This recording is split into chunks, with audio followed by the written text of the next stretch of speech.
Chapter 1549, Green Spring Vine 2. Chapter 1549, Green Spring Vine 2. Granny Gong nodded. That's right. It's the green spring vine from Chuanbei Mountain. Only less than half a kilo is produced every year, and each leaf is worth more than you can count. Moreover, it's not something you can buy with money. She smiled. Green spring vine is indeed very rare, but it's produced every year. This tea set, on the other hand, is even rarer. The tea set. Fengwu looked at the tea set and saw that it was pale blue in color. After a second look, she realized that it contained a very profound formation. That's right. His Royal Highness obtained this tea set by accident. The most special thing about it is that it can produce water on its own. Is it spiritual water? Are you saying that it can produce spiritual water on its own? Fengwu raised an eyebrow. That's right. It's so strange. Whenever we put tea in, water will run down the sides of the cup. Moreover, the water is filled with spiritual essence. Of course, the tea has to be something as wonderful as green spring vine. Granny Gong then stuffed the tea set into Fengwu's hands. His Royal Highness is still working at this hour, and I'm sure he's parched. Miss Wu, please take it inside. Fengwu asked. What? Granny Gong, shouldn't you send it in? Granny Gong smiled and said, I need to prepare His Royal Highness's outfit for tomorrow, so I'm afraid I'll have to trouble you with the task. Miss Wu, please go. Granny Gong gave her a little shove before quickly walking away. Fengwu said, Granny Gong, wait. Granny Gong didn't even look back. She walked very fast, as if someone was chasing her. Fengwu didn't know what to say. Feng was standing right outside the tent, so Fengwu went up to him and wanted to give him the tea set. But Feng opened the door with a smile. Miss Wu, please enter. Fengwu didn't know what to say. Her plan was to hand the set to Feng, but Feng wouldn't take it no matter what. With no other choice, Fengwu had to bring the tea to Jun Linyuan on her own. It was just tea, and she could leave as soon as she put it down. At that thought, Fengwu stepped into the tent. Feng closed the door quietly behind her as soon as she walked in. From Fengwu's point of view, she could only see Jun Linyuan's back. Right now, he was sitting in front of his desk, on which was a pile of memorials to the throne. Some of them were open, and Jun Linyuan held a red pen in his hand. With a flick of his pen, he could decide some of the most important state affairs. An idea suddenly struck Fengwu. What if? Would Jun Linyuan get angry if she spilled tea all over the memorials? He had to. After all, they were very important documents. Earlier, Fengwu had tried everything she could to set Jun Linyuan off, but to no avail. Now that she had discovered a great opportunity, of course she would make good use of it. At that thought, she approached Jun Linyuan with the tea set and pretended to trip when she was a few steps away. Ah, she cried out, and threw the tea in the direction of the desk. Watch out! Jun Linyuan reached out with his strong arms, but Fengwu didn't want him to catch her, so she turned the other way at the last moment. However, she had no idea that Jun Linyuan would turn as well. Thump! Poor Fengwu. She fell into Jun Linyuan's arms. She almost broke her nose on his chest. She drew in her breath in pain and was almost in tears. However, she was secretly thrilled, because the memorials were instead soaked with tea, and Jun Linyuan had to be angry. Chapter 1550, Green Spring Vine 3. Chapter 1550, Green Spring Vine 3. I'm sorry. I'm so sorry. Scrambling out of Jun Linyuan's arms, Fengwu feigned a panicked voice when she saw all the water on the desk. All the memorials are soaked. What should I do? Jun Linyuan just watched Fengwu with conflicted feelings. He wondered if she was really worried about the memorials, because she was a really bad actress. He could tell that she wanted to throw herself at him, but instead, she pretended to trip. At that thought, the Crown Prince smiled a little. Just then, Fengwu heard the voice in her head. His Royal Highness is 50% happy. Fengwu was thrilled. 50%. It was as high as 50%. She said to the fairy excitedly, Look, Jun Linyuan's angry. He's really mad. That was 50%. But the fairy only gave her a pitying look. That look gave Feng Wu the creeps, and she asked in bewilderment, "What's wrong?" The fairy heaved a long sigh. "Are you sure he's angry?" "Of course he is. I heard it with my own ears. His Royal Highness is 55% happy." She then heard the voice in her head. Feng Wu froze when she heard those words. She stared at the fairy and seemed to be in shock. Happy? He's happy. Only then did she realize that the number referred to Jun Linyuan's happiness instead of anger. But how is that even possible? That's not right. Is there something wrong with the system? Feng Wu stared at the fairy. How can he be happy? The fairy looked sympathetically at Feng Wu. Feng Wu asked what? The fairy said, "The system never makes mistakes. If you think it does, you're wrong." Feng Wu asked, "Why is Jun Linyuan happy then?" The fairy said, "You'll have to ask yourself that, my dear young master." Feng Wu didn't know what to say. She was really confused because she had deliberately made a mess and gotten all the memorials on the table soaked. Shouldn't a normal person get mad? But not only wasn't Jun Linyuan angry, he was actually 50% happy. Was there something wrong with him? What's going on in your head? Seeing the way Feng Wu was staring blankly into the air, Jun Linyuan was amused and jabbed her forehead with a finger. Even someone as smart as Jun Linyuan couldn't predict that Feng Wu was on a mission to acquire her broken star pieces, to say nothing of something as strange as the system of love trials. Startled by Jun Linyuan's flick, she involuntarily put her hand down on the desk. Crash!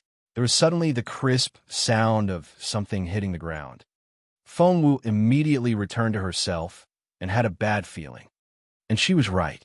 Feng Wu was shocked when she looked down.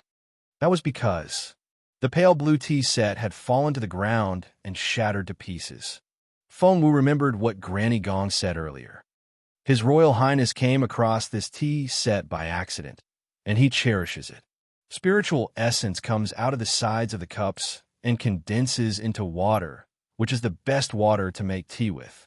His Royal Highness has never liked something so much. Chapter 1551. What does Jun Linyuan hate most? Chapter 1551. What does Jun Linyuan hate most? Feng Wu's eyes widened as she stared at Jun Linyuan, unsure what to do. Jun Linyuan froze for a split second as well and only returned to himself when he saw the broken tea set. Feng Wu really panicked this time. "I'm sorry.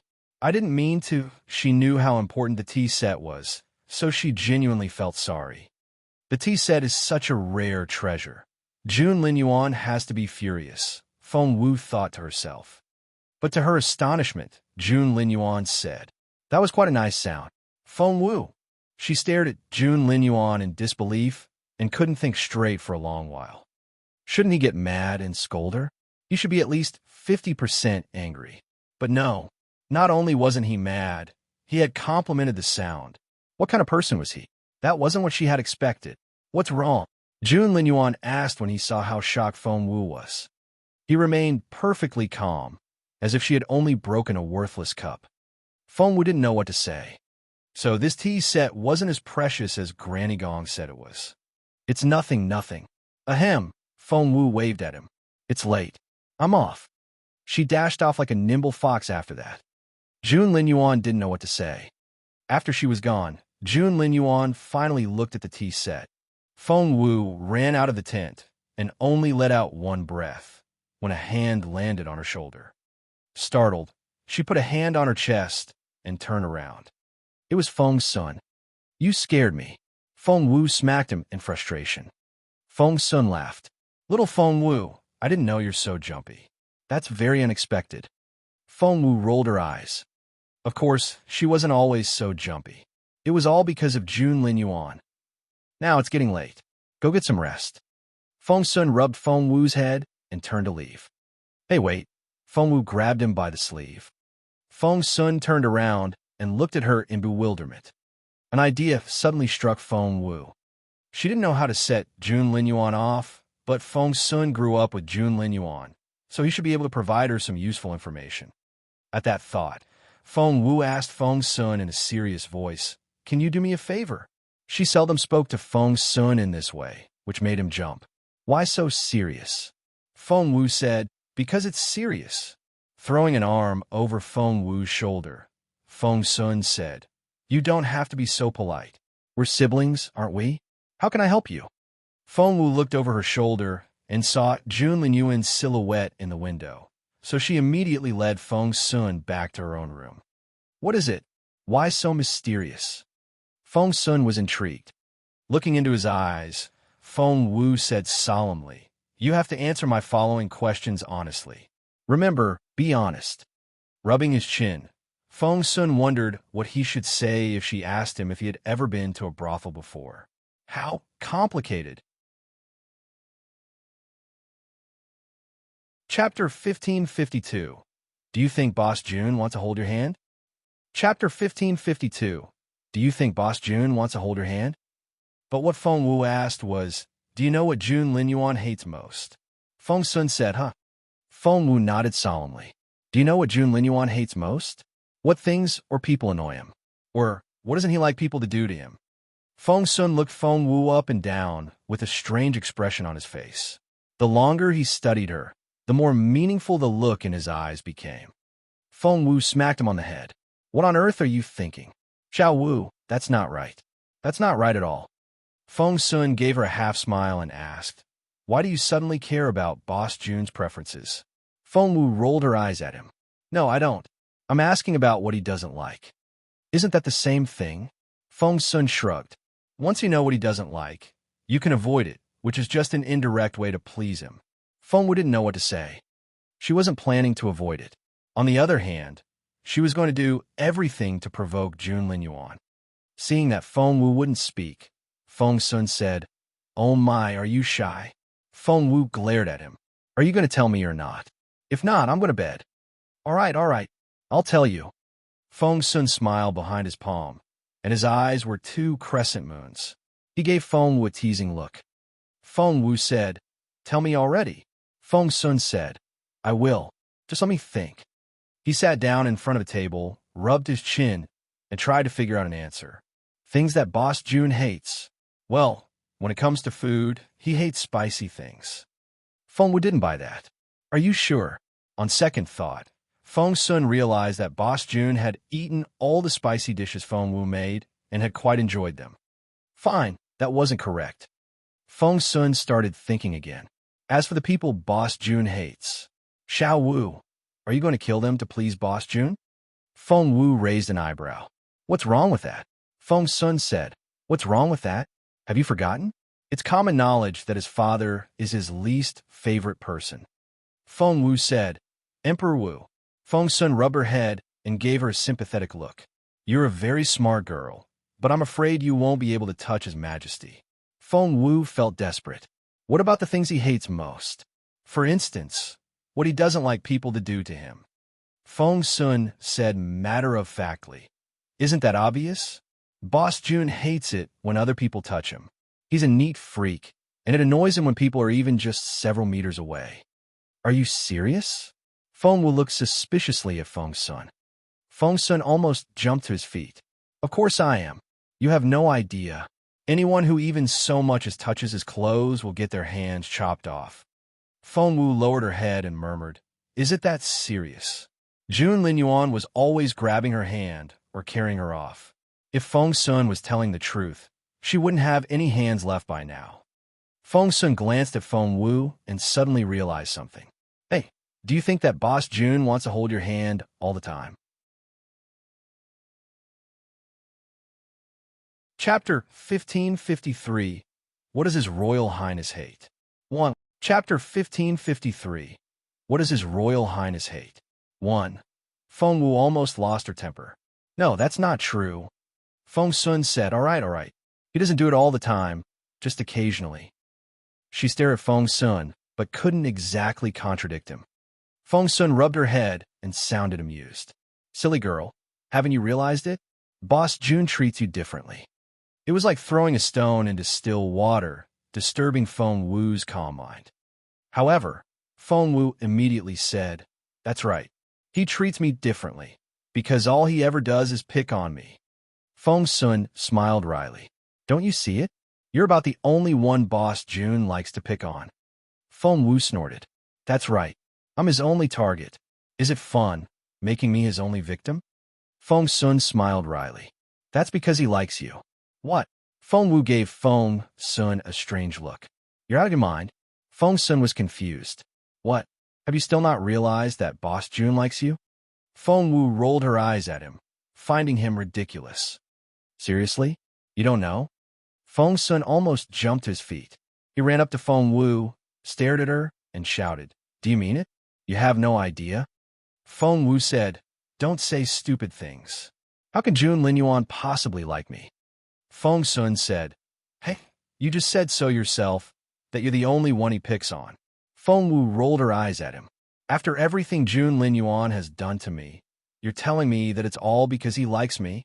Feng Sun said, That's right. Feng Wu said, Go away. I don't want to talk to you anymore.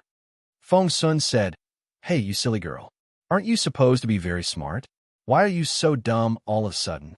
Why do you think Boss Jun wolfs down your spicy dishes when he doesn't actually like spicy food?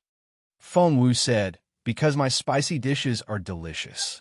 Feng Sun said, Then tell me, why do other people get their hands chopped off when they touch Boss Jun's sleeve, but you get to hold his hand all the time? Feng Wu said, You sound as if I want that to happen. Feng Sun said, Just answer my question. Tilting her head, Feng Wu looked at her soft hands and said, Is it because I have nice hands? Feng Sun didn't know what to say. Fine, you have nice hands, but Boss Jun's hands are as nice as yours, okay? Feng Wu said. Feng Sun stared at Feng Wu and asked, Why? Answer me. Feng Wu said, How am I supposed to know why? Feng Sun jabbed her forehead with a finger. That's because Boss Jun likes you, dummy. Feng Wu snorted. Of course she didn't believe that. Seeing that Feng Wu wouldn't believe him, Feng Sun grew agitated. How can you not believe me? I'm telling the truth. Boss Jun really. Hey. Feng Wu stared at Feng Sun and said, Say that again, and I'm not your sister anymore. Seeing that Feng Wu's face had darkened, Feng Sun immediately waved his hand. All right. I won't talk about it anymore. Happy? Feng Wu grunted. You shouldn't talk about it, because you're making everything up. You can say that to me, but if other people hear it, they'll laugh at me. You know perfectly well how mean those people are to me. Feng Sun chuckled. I've been hearing people commenting on you nonstop during this trip. Some are compliments and some is criticism, but most of them have poor judgment. Chapter 1554. What does His Royal Highness hate? 2. Chapter 1554. What does His Royal Highness hate? 2. More accurately, most people have been criticizing Feng Wu. But they all have their own bias, and they're all jealous, so of course they won't say good things about you. Moreover, do you even care what they think? Feng Sun jabbed Feng Wu's head with a finger. My Xiao Wu is a very grumpy girl. Feng Wu was speechless. Everyone likes compliments. I'm not a masochist. Of course I don't like being criticized. Feng Sun rubbed her head and found her silly. Wait, I'm not done asking my question yet. Feng Wu poked Feng Sun with a finger. Tell me now, what things don't Jun Linyuan like other people to do to him? Feng Sun said, Well, Boss Jun hates it when other people don't follow his orders. That was great. Feng Wu immediately took out a notebook to write that down. Seeing that Feng Wu was actually writing it down, Feng Sun didn't know what to say. Despite what she told him about not liking Jun Linyuan, she was writing everything down for fear that she might miss something.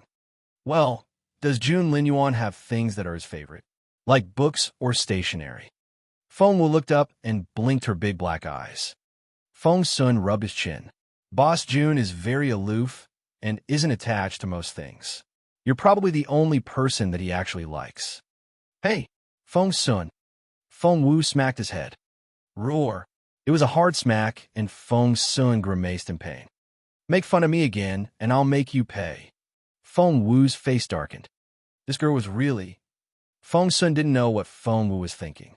Sometimes she acted as if she cared a lot about Jun Linyuan, but other times, she couldn't stand the mention of their relationship. How bizarre. Fine. I won't make fun of you. Feng Sun pleaded for forgiveness. If there's something Boss Jun really cares about, I remember that he has this pale blue tea cup that he stumbled upon by accident. It's such an amazing tea cup. Feng Sun's eyes twinkled as he spoke. Guess what?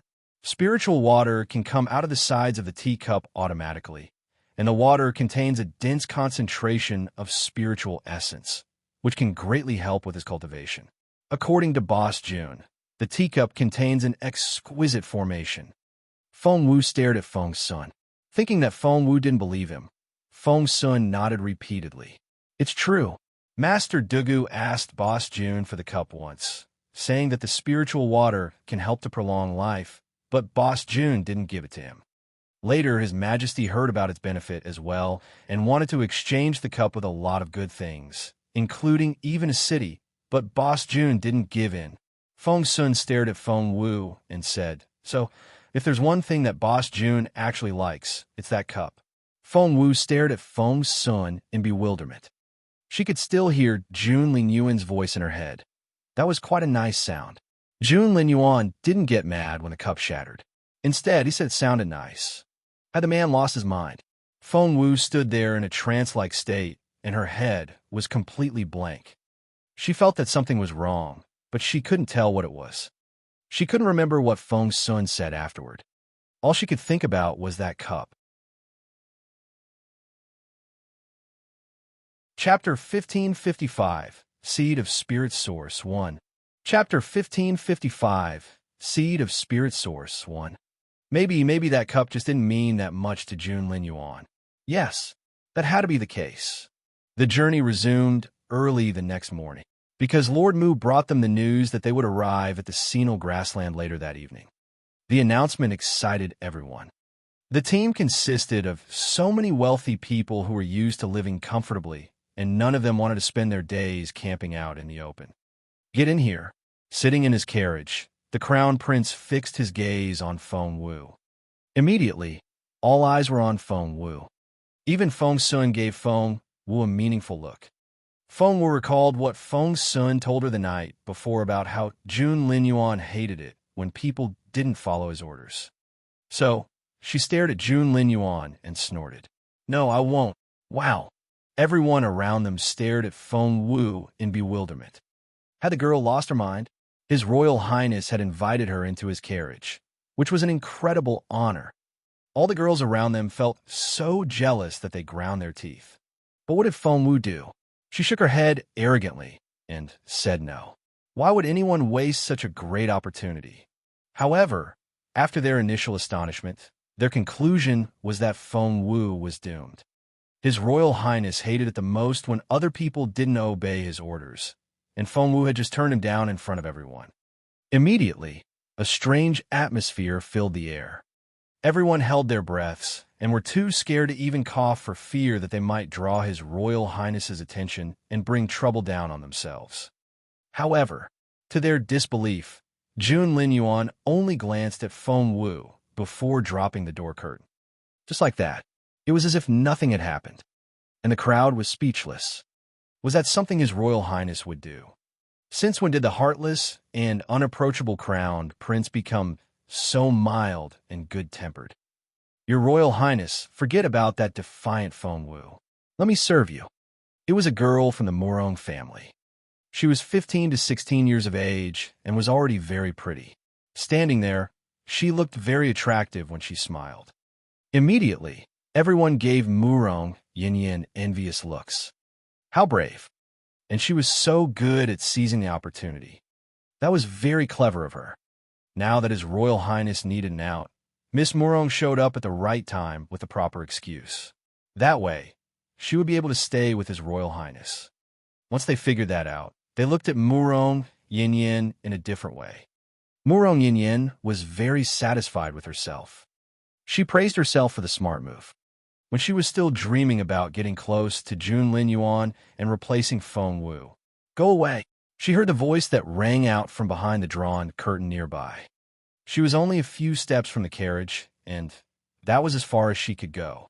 She then flew backward like a kite on a cut string. Everyone was shocked. Murong Yin herself was astonished as well. She flew backward and smashed into the ground, dumbfounded from beginning to end. Sister, Murong Yin, she cried out, ran up to Murong Yin and held her in her arms. Only then did Murong Yin realize what had happened, and she burst into tears. Chapter 1556, Seed of Spirit Source 2. Chapter 1556, Seed of Spirit Source 2. Everyone around them gave Murong Yin strange looks.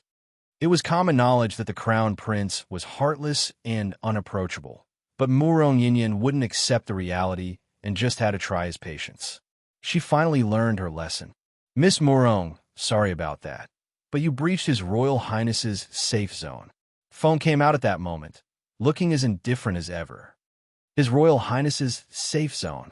Everyone stared at Feng and didn't know what to say. How long had Feng Wu hung around His Royal Highness? Not only did the crown prince hold her hand, he even carried her around. Why wasn't Feng Wu kicked away? Fighting back her tears, Murong Yin said in an accusing voice, "But why can Feng Wu be there? Why her? Why her?" Because she was Feng Wu. Next to them, Granny Gong smirked. Feng said quietly, "Miss Feng Wu is His Royal Highness's maid of the moment. That's why. I can be His Royal Highness's maid, too. Let me be a maid." After what happened, Murong Yin still wouldn't acknowledge her mistake. What an idiot. Did she think that His Royal Highness would take just any random person as his maid? Who did she think she was? Feng Wu. Granny Gong gave Murong Yin an indifferent glance. However, Murong Yin knew nothing about it. Right now, she was looking at Feng with a pleading look in her eyes. Feng gave Murong Yin a sympathetic look. He had lost count of the number of infatuated girls he had seen around the crown prince. But after all these years, Feng Wu was the only girl who was special. He then glanced at Granny Gong. Granny Gong immediately got the hint and stepped out. "Miss Murong, sorry about that." Granny Gong's voice was indifferent and aloof. "Please follow me." Granny Gong was very well known among the noble ladies in the Imperial capital. Although Murong Yin was the daughter of a noble family, she was still intimidated by the authoritative Granny Gong. Granny Gong then took Murong Yin to Mrs. Murong. The lady hadn't heard about what happened earlier, and she smiled when she saw Granny Gong. Granny Gong what? However, Granny Gong cut her off before she could say another word. "My lady, we're setting out soon, so I'll be brief. Your third daughter is quite reckless, and I'm afraid you'll have to discipline her more often. If your daughter still insists on becoming a maid in the Crown Prince's residence, even after thorough consideration, it's possible to make that happen. However, she'll have to sign an indenture contract to sell herself to us, should she decide to do so. My lady, I hope you won't feel too sad." Granny Gong turned to leave without any hesitation after saying those words. Before Murong Yin could say a word, her mother slapped her so hard that she almost cried. What on earth was that about? Murong Yin explained. The members of the Murong family weren't the only ones who were shocked. Even the rest of the crowd. They all felt conflicted. They had thought that this trip would be a great opportunity for them to get closer to the Crown Prince, especially the young ladies. However, seeing what happened to Murong Yin, a lot of people were frightened. Chapter 1557, Seed of Spirit Source 3. Chapter 1557, Seed of Spirit Source 3. It was the last day before they arrived at the Senile Grassland. Maybe it was because of Junli Nguyen's outburst, or maybe everyone was exhausted by the long journey, but they remained silent the entire time. Finally, when the sun began to set, they saw an impressive array of troops up ahead. It was led by the ambitious leader of the region, the chieftain of the Senile Grassland. Chieftain Senile was a stalwart, tough-looking man. Despite the chilly wind, Chieftain Senile only had a piece of hide thrown over one shoulder, while his right shoulder was left bare. His skin was tanned, and he had well-toned muscles that seemed to be full of vigor. His two sons stood on either side behind him. The older prince was a typical mature man of the grassland. He was in his 30s or 40s, with muscular shoulders and an intimidating posture that reminded one of a bear. There was something cold and intimidating in his eyes that befitted a man of his status. The younger prince was a delicate-looking teenager who was slim, genteel, and fair-skinned, and had a mild smile. He looked like someone brought up in the south rather than here in the grassland. Seeing Emperor Wu, the chieftain jumped off his horse, walked up to the emperor with a laugh, and saluted Emperor Wu properly as a subject to the throne. The Sinal grassland had always been a dependent state under the Junwu Empire. As a vassal state, they would send annual tributes to the Junwu Empire. Of course, they had tried to fight the empire before, but the empire had crushed them each time with their absolute advantage. Emperor Wu and Chieftain Sinal led the convoy. The older prince looked through the crowd until his gaze landed on Jun Linyuan's carriage. Their eyes met. The capable cultivators had just found their match. One glance was enough for them to realize that the other was also a powerful warrior, but that was the only communication they had. Chieftain Sinal had marked out the grassland for the hunt and allocated the higher ground on the right to the Junwu Empire convoy. The higher ground on the right was left for the warriors brought here by the chieftain. The two sides were separated in such a clear-cut manner. Lord Mu was in charge of living arrangements, but for some reason, Feng Wu's tent was right next to Jun Linyuan's.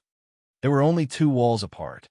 Feng Wu was still feeling amazed at how fast the tents were set up as she watched the others work, when Granny Gong smiled and asked her if she wanted to take a bath in the tent and get some rest. Only then did Feng Wu realize what had happened. "Why is my tent here?" Feng Wu shook her head. "Granny Gong, don't you know? I'm not Jun Linyuan's maid anymore." The 18-day trial was over, and Feng Wu didn't want to stay so close to him anymore. Granny Gong, who was usually very serious, smiled at Feng Wu. "I know. So where's my tent?" Feng Wu looked at her. Granny Gong smiled. "Here it is. Miss Wu, have you forgotten? His Majesty made you a princess, and you're supposed to have a tent of your own. You've just never been treated properly before." "Really? But is a princess important enough to stay next to the crown prince?" Feng Wu looked at Granny Gong. "Because we strongly recommended that you stay here," someone said. Feng Sun and Xian walked out of the tent behind her. "You did." Feng Wu suddenly had a very bad feeling. Chapter 1558, Seed of Spirit Source 4. Chapter 1558, Seed of Spirit Source 4. "That's right. Xiao Wu, aren't we good to you?" Feng Sun grinned at her, as if he was sharing a secret that only the two of them knew. Feng Wu was speechless. "Exactly how are you good to me?" Deep down, Feng Wu didn't want to be so close to Jun Linyuan, especially after what Feng Sun told her the day before. Feng Sun gave Feng Wu an amused look and rubbed her hair. All right. We're not helping you. We're not doing anything at all. Happy?" He then murmured, "You're so ungrateful. Under normal circumstances, no matter if you're the daughter of the Feng family or a princess, you'd be given a tent in a remote corner, which is nothing compared with this spot." Feng Wu grunted. "I'd rather stay in a remote corner." Feng Sun jabbed her head with a finger. "You're such a silly girl." Feng Wu looked perplexed. Feng Sun rolled his eyes at her. "Do you really think that the winter hunt is only about hunting?" Feng Wu looked perplexed. Feng Sun smiled in resignation. "You've been with Boss Jun all this time. Haven't you heard anything?" Feng Wu looked perplexed. Feng Sun sighed. "Haven't you noticed that more and more people are gathering around Boss Jun?" Feng Wu said, "People have always tried to gather around Jun Linyuan. That's never changed." Feng Sun said, "So you know that." Feng Wu said, "I'm not blind." Feng Sun said, "If you know that, why are you trying to stay so far away from Boss Jun?" Feng Wu said, "Because I want to." Oomph. Feng Sun patted her head. "You're so willful, but this isn't the time to be like that." "Got it?" Feng Wu asked why. Feng Sun said, "Don't you find it odd? Autumn is supposed to be the best season for a hunt, but why does His Majesty insist on coming here in the middle of winter?" Feng Wu said, "That's right. Why is that?" Feng Sun said, "Of course there's a reason for it. Take a wild guess." An idea struck Feng Wu, and she pointed to the ground. "Is it because there's something underground?" Feng Sun raised his eyebrows. "You're indeed my smart sister. You guessed it. We come here every winter and camp on this spot every single time." Feng Sun's face lit up. "Guess what? This is where the first chieftain of the grassland became a deity." Feng Wu said, "Really?" Feng Sun said, "On December 12th every year, something marvelous known as the recovery of spiritual essence takes place on this plateau known as the land of the spirit source. We call it the marvel of the Double 12. Feng Wu looked perplexed. Feng Sun said, "A seed of the spirit source is created by this phenomenon. Do you know what happens if one gets that seed?" Feng Wu asked in amazement, "What happens?" Feng Sun said, "It contains the faith of the entire population of the grassland for a whole year, so the person who obtains it will be able to absorb all that power." Feng Sun grew excited as he spoke. "Do you know what happens when one absorbs the power of all that faith?" Feng Wu asked, "What?" Feng Sun clenched his fists in excitement.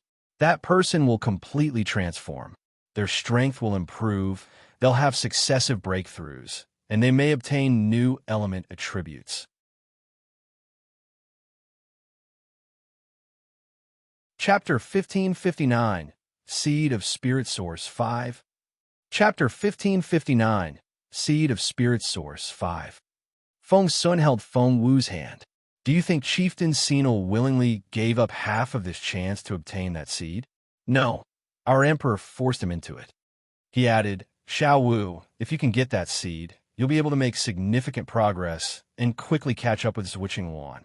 Xiao Wu, this is a treasure that can change your fate." Excited by Feng Sun's statement, Feng Wu wanted to hold the seed in her hands right there and then. But the next second, Feng Sun shook his head and smiled bitterly. "Well, I'm making it sound too easy. I'm practically dreaming." Feng Wu looked at him in bewilderment. Feng Sun rubbed Feng Wu's head and heaved a long sigh. "Actually, I wasn't supposed to tell you that. What should I do now?" Feng Wu looked perplexed. Feng Sun said, "Here's the thing. There's only one seed, and so many people want it. Both Emperor Wu and Chieftain Senil are surrounded by capable cultivators who all want this seed. You'll never be able to get it." Feng Wu didn't know what to say. Feng Sun said, "I blurted all that out in excitement, but you won't be able to get the seed, which means I've deliberately disappointed you again. Gosh, it's all my fault." Feng Wu rolled her eyes at him. "I can't get it? Says who?" Feng Sun was amused. All right. You can get it. I'm sure you'll be able to get the seed." In fact, he thought that the chances of her getting the seed was lower than 1 in 1,000, or maybe 10,000. He comforted Feng Wu instead. "Xiao Wu, don't worry. We may not be able to have anything to do with the seed, but we're still in the core area, aren't we?" Feng Wu looked confused. "The core area?" Feng Sun said, "That's right. The closer you are to the core, the higher the chances of getting the seed. Of course, we can forget about that for now. Here's the thing. When the seed explodes, we'll experience the recovery of spiritual essence." Feng Wu asked, "What's the recovery of spiritual essence?" Feng Sun said, "That's the chaotic spiritual essence which filled our world when the ladder was created. It's invaluable and very hard to come by. So, you now understand why everyone wants to be here for the winter hunt." He then rubbed her head. "Now you know why I have to put you in this core area, don't you?" Feng Wu nodded with sparkling eyes. "Yes, I do now." Feng Sun asked, "Do you still want a remote corner?" Feng Wu said, "No, not anymore." Feng Sun rubbed her head and chuckled. The girl could be very defiant when she wanted to, but when she behaved, she could be so adorable. Jun Linyuan was exceptionally quiet that day. He shut himself in his tent and wouldn't let anyone disturb him. According to Feng, the crown prince was cultivating in seclusion. Without Jun Linyuan ordering her around, Feng Wu had a lot of free time. After a simple dinner, Feng Wu walked around the area on the left side of the highland, as if she were a lord inspecting her estate. She realized that a lot of people had gathered around Lord Mu. She didn't know most of them, but judging from their attire, they were either clan heads or government officials of the Junwu Empire.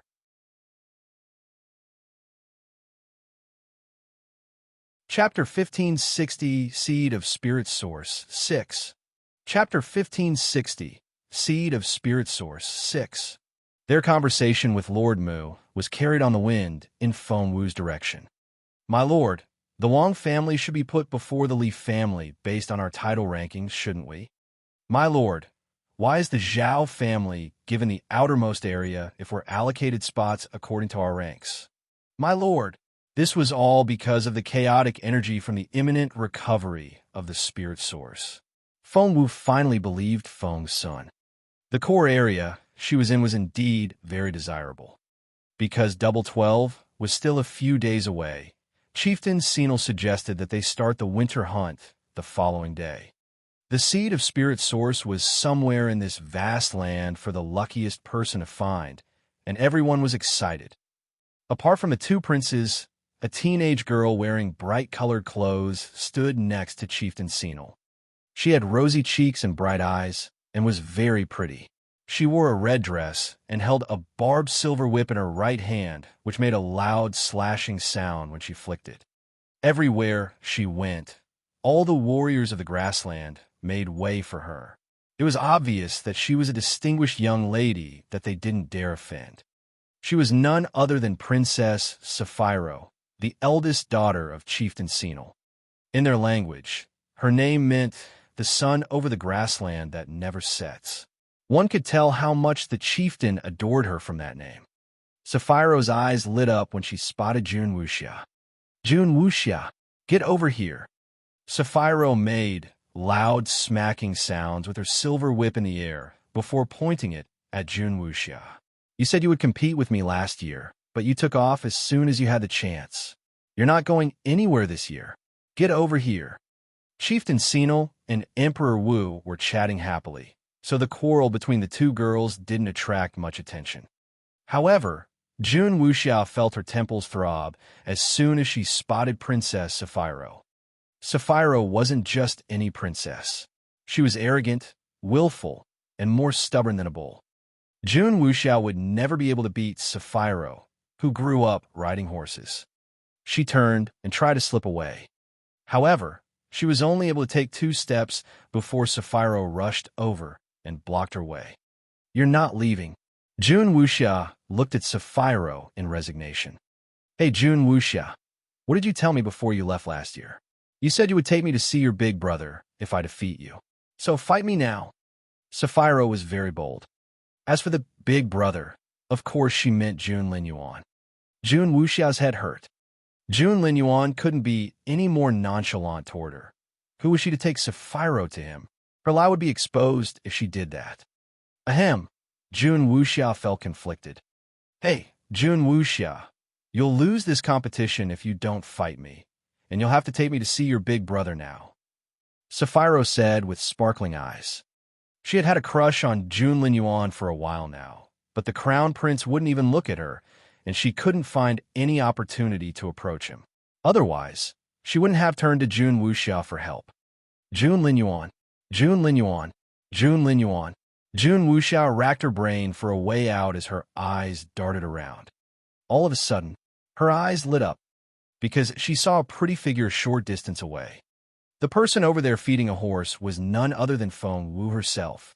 Immediately, Jun Wuxia felt that luck was on her side.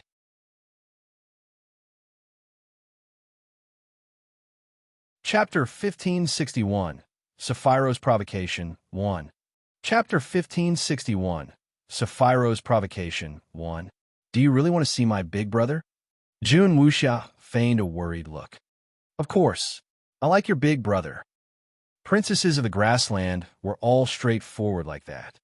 Jun Wuxia said, My princess, I'm glad to hear that. You're so beautiful and lovely. I'd love to have you as a sister-in-law. Sapphiro played with her braid shyly when she heard the compliments.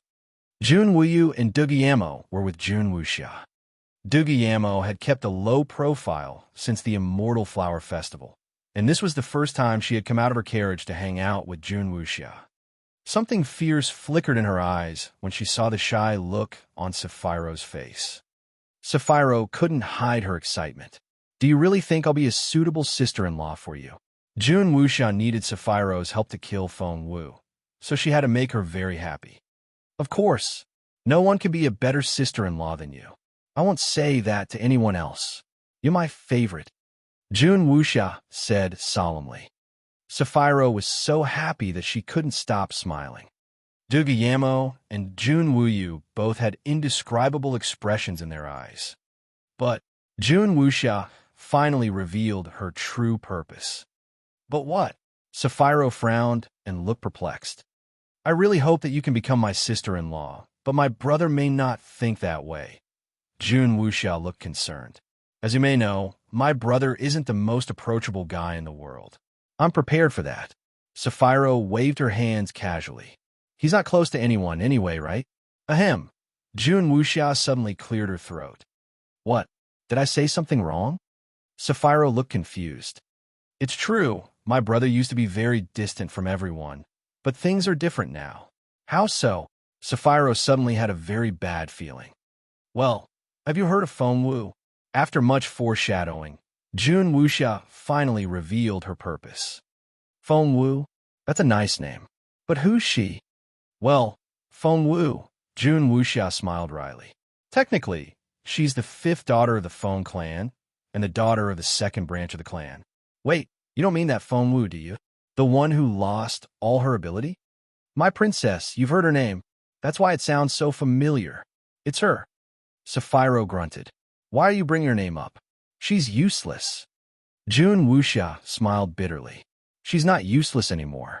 She got her ability back and has resumed her cultivation. She's a junior spiritual elder now. Sapphiro snickered. A junior spiritual elder?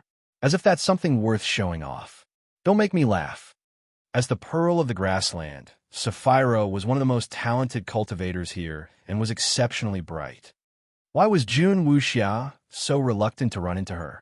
It was because Sapphiro was actually very capable. So what about that Feng Wu?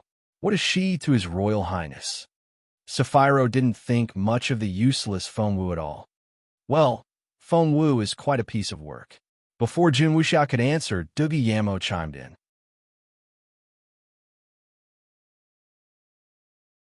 Chapter 1562, Sapphiro's Provocation 2. Chapter 1562, Sapphiro's Provocation 2. Come to think of it, Du Guillermo had more hatred toward Feng Wu than anyone else. What? Sapphiro turned to look at Du Guillermo. Feng Wu is His Royal Highness' bed-warming maid. Du Guillermo broke the news to her.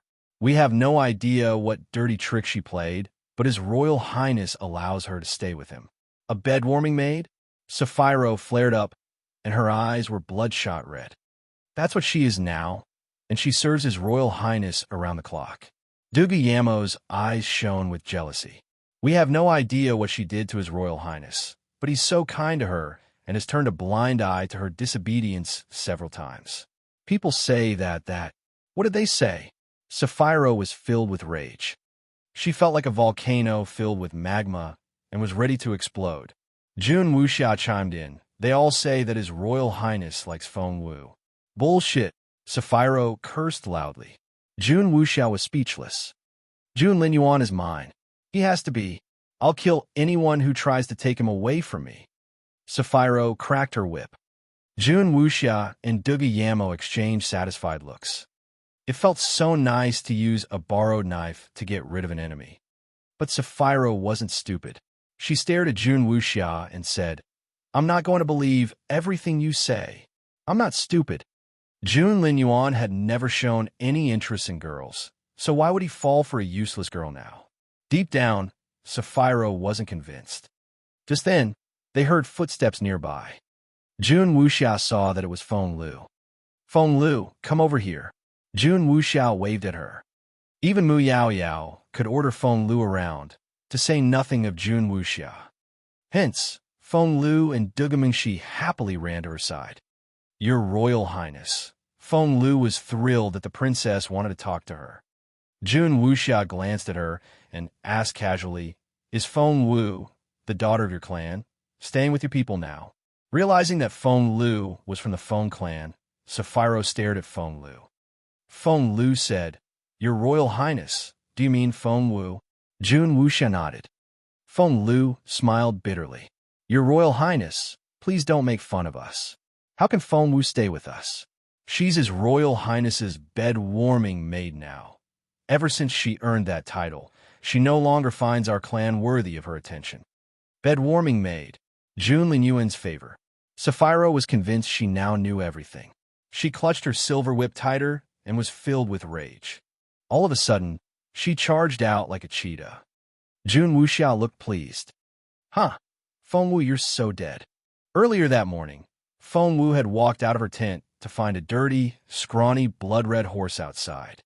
She had no idea where it came from, but it kept neighing outside her tent. Since she couldn't chase it away, she had to feed it. However, it wouldn't eat grass. Feng Wu sighed and had to feed it some beetroot she had just cooked.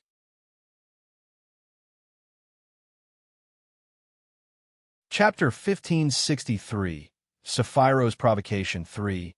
Chapter 1563, Sapphiro's Provocation 3.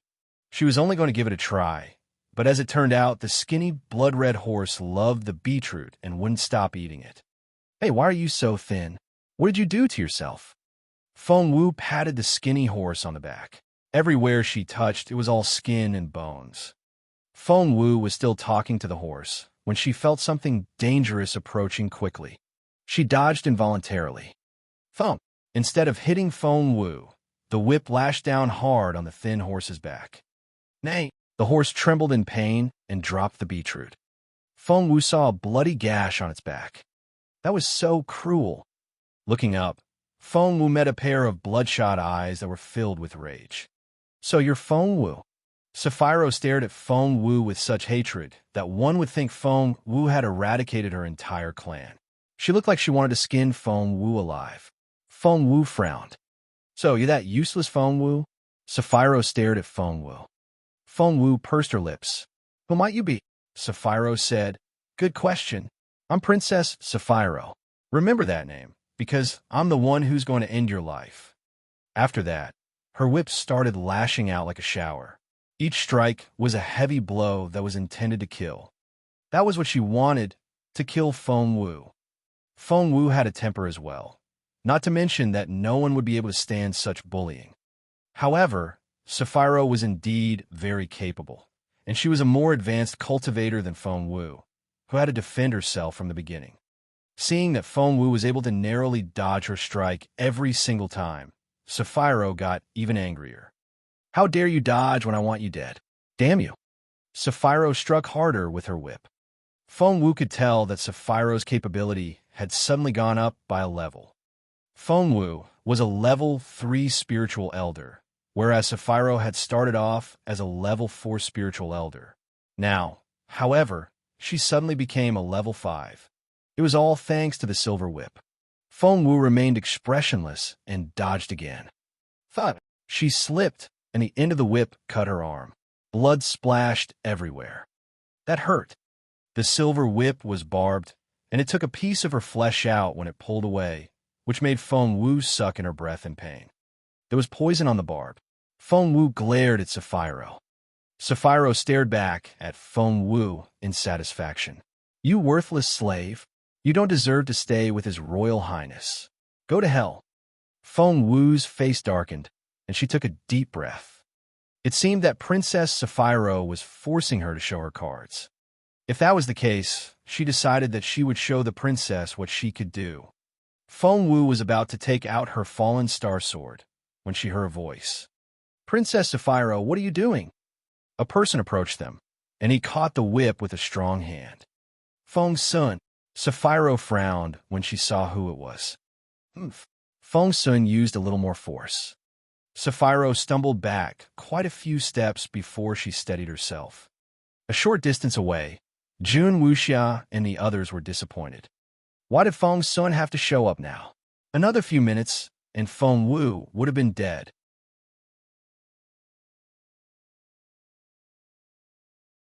Chapter 1564. Chapter 1564, Sapphira's Provocation 4. What a pity. Such a waste. Sapphira finally realized what happened, and she stared at Feng Sun in disbelief. You! How dare you push me? Feng Sun ignored her, and all his attention was on Feng Wu. Rage flickered in his eyes when he saw Feng Wu's injured arm. She was his sister. How dare anyone try to pick on her?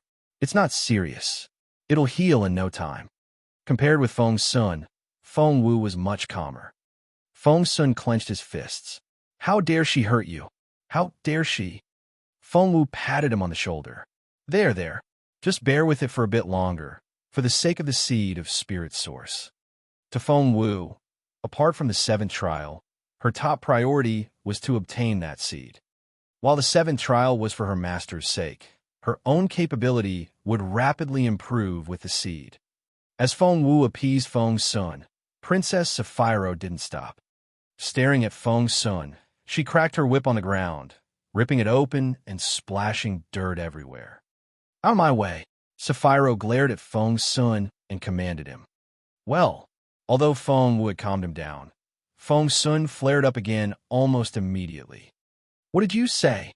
He usually struck others as a sprightly, harmless teenager, but now his face turned red with rage. I'm going to kill her. Out of my way. Feng Sun smirked. Sapphiro, what did Xiao Wu do to offend you? Why you have to kill her? Sapphiro said, why should I give you any explanation for killing a servant?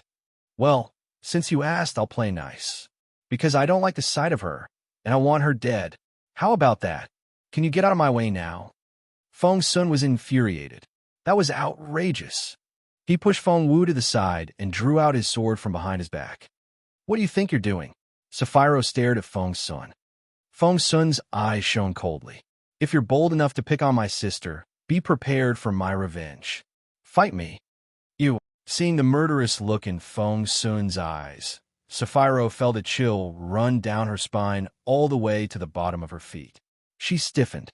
How dare you define me for a slave? Feng Sun, are you out of your mind? Sapphiro suddenly felt scared. Feng Wu is a princess of the Empire and my own sister. Princess Sapphiro, insulting her is the same as insulting me. Say no more. Bring it on. Sapphiro didn't know what to do now. Of course, she wasn't Feng Sun's match, and fighting him would be suicidal. Moreover, she could see that Feng Sun was serious. You're the son of the renowned Northern Feng general, and you'll pay with your life if you kill me. Is it worth it? Sapphiro's voice trembled a little. Believe me when I say this.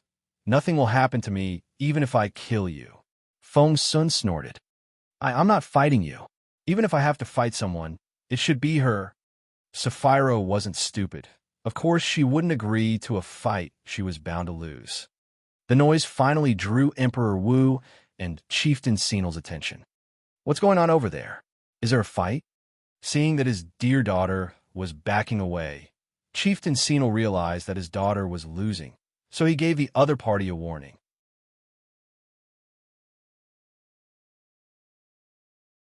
Chapter 1565. Chapter 1565, Untitled. Emperor Wu immediately spotted Feng Wu, and he frowned. This Feng Wu just wouldn't stop bringing them trouble. Bring them here, Emperor Wu told Master Bai, the eunuch. Master Bai nodded and quickly walked over to them. Meanwhile, seeing that Sapphiro insisted on fighting her, Feng Wu was about to say yes. She wouldn't be whipped for nothing. However, Master Bai arrived before she could say anything. Hence, despite their reluctance, they went to see Emperor Wu as ordered. What's going on? Sitting up high, Emperor Wu looked over each face until his gaze fixed on Feng Wu. Come to think of it, Emperor Wu didn't know how he should treat Feng Wu. She had left him with quite complicated feelings. The girl was unbelievably talented, but she was also as defiant as Jun Lin Yuan. She wants to kill me. That simple statement frightened everyone. Sapphiro didn't realize how bold Feng Wu could be. Immediately, all eyes were on her. Sapphiro glared at Feng Wu. Feng Wu stood there proudly and wouldn't be threatened. Chieftain Sinel gave Sapphiro a stern look and chided her softly. Young lady, how can you do that? That's too arrogant. Is that what you were doing? That was hardly a reprimand. Emperor Wu was immediately displeased. Sapphiro cracked her whip and snorted. She's just a slave? What does it matter if I want to kill her? Stop nagging. So, she was just a slave? Chieftain Sinel glanced at Feng Wu and was secretly amazed by how pretty the slave was. Although he didn't think much of killing a slave, he still had to put on a show for Emperor Wu. So, he threw another dirty look at Sapphiro and said, You're so willful. She's not a slave on the grassland. You can't hit or kill her as you wish. Apologize to His Majesty now. Chieftain Senil was implying that here on the grassland, Princess Sapphiro could do whatever she wanted to a slave, so what she did to Feng Wu was nothing personal. If Emperor Wu blamed her for it, he would seem petty. Just then, Emperor Wu narrowed his eyes and stared at Sapphiro. Emperor Wu was conflicted as he was biased toward his own. He had conflicted feelings about Feng Wu, but if there were outsiders involved, he would take her side. Despite her reluctance, Sapphiro still walked up to Emperor Wu and cupped her fists. Your Majesty, I was so angry just then that I tried to kill her in public. Sorry about the scene I caused. Please don't be mad. Emperor Wu was furious. Sapphiro's meaning was that she was sorry for trying to kill Feng Wu in public, when she should have done it in secret. Emperor Wu's eyes shone dangerously. Instead of speaking to Sapphiro, he turned around and asked Chieftain Senil in a cold voice, "Who told you she's a slave?" What? Chieftain Senil was alarmed and had a bad feeling. A short distance away, Jun Wuxia and the others were equally frightened. No, it was obvious that the emperor was on Feng Wu's side.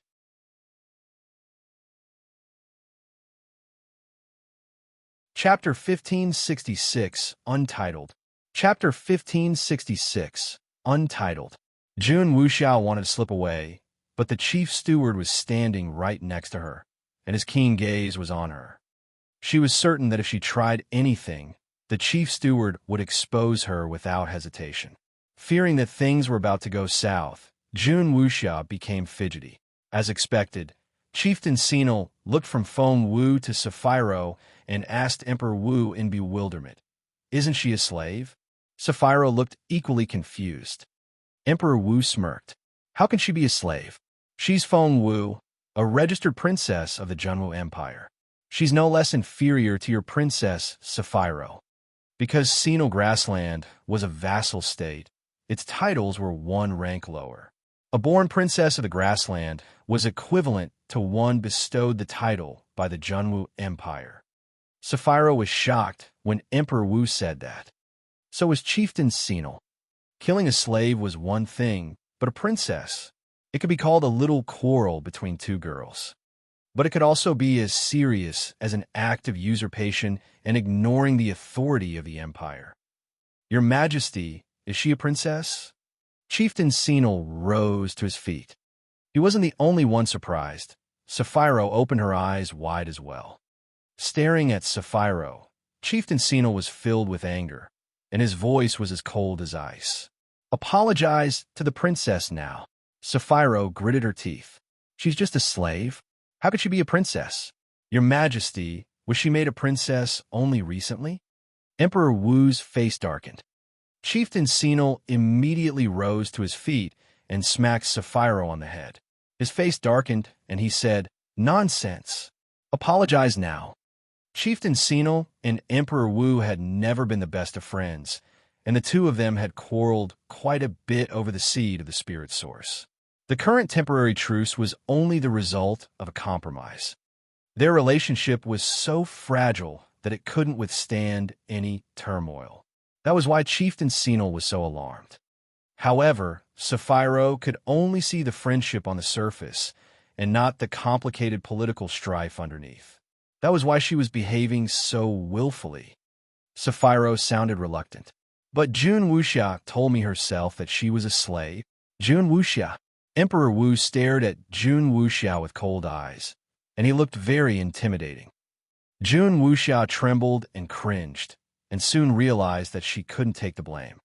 Her father already thought her guilty because of what happened to Feng Wu before, so she couldn't afford to make any more mistakes. Sapphiro, you must be mistaken. Jun Wuxia took a deep breath and forced herself to calm down. Her face relaxed, and she smiled a little, her eyes clear and innocent. I did indeed mention Feng Wu to you, and said that she was with my brother now, but just because she's with my brother doesn't mean that she's a slave, nor can it be denied that she's a princess. Sapphiro stared at Jun Wuxia. You didn't tell me that she was a princess. Jun Wuxia said, I wanted to, but you rushed out before I had time to say anything. Plus,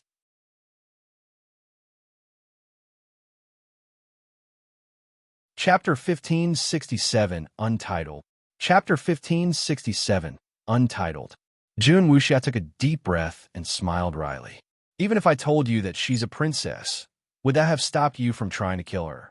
That was very true. Sapphiro was rendered speechless, but she soon reacted and cracked her whip. You didn't tell me, so it's all your fault. Enraged, Jun Wuxia lost her temper. She was about to argue with Sapphiro when Jun Wuyu tugged her sleeve, shook her head, and mouthed something to her. Jun Wuxia immediately took the hint and realized that confronting Sapphiro wouldn't do her any good. Hence, she immediately changed her strategy.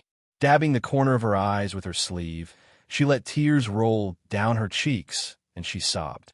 Princess Sapphiro, you're right. It's all my fault. I should have reminded you in time and stopped you. I'm so sorry. Jun Wuxia wept and knelt down in front of Emperor Wu. Father, it's all my fault. Sapphiro went through all that because of me. Please punish me for it. Next to them, Feng Wu couldn't help but glance at Jun Wuyu. Other people might not have noticed, but Feng Wu saw how Jun Wuyu had warned Jun Wuxia. She could read lips, so she could tell what Jun Wuyu had said. Feng Wu. Jun Wuyu was telling Jun Wuxia that she should copy what Feng Wu had done in the Empress Dowager's tent before and show fragility. As expected, Jun Wuxia admitted all her mistakes and cried. Instead of scolding her, Emperor Wu turned his anger on Sapphiro. Sapphiro was so simple-minded that all she did was yell, Jun Wuxia told me to kill Feng Wu. Jun Wuxia kept crying.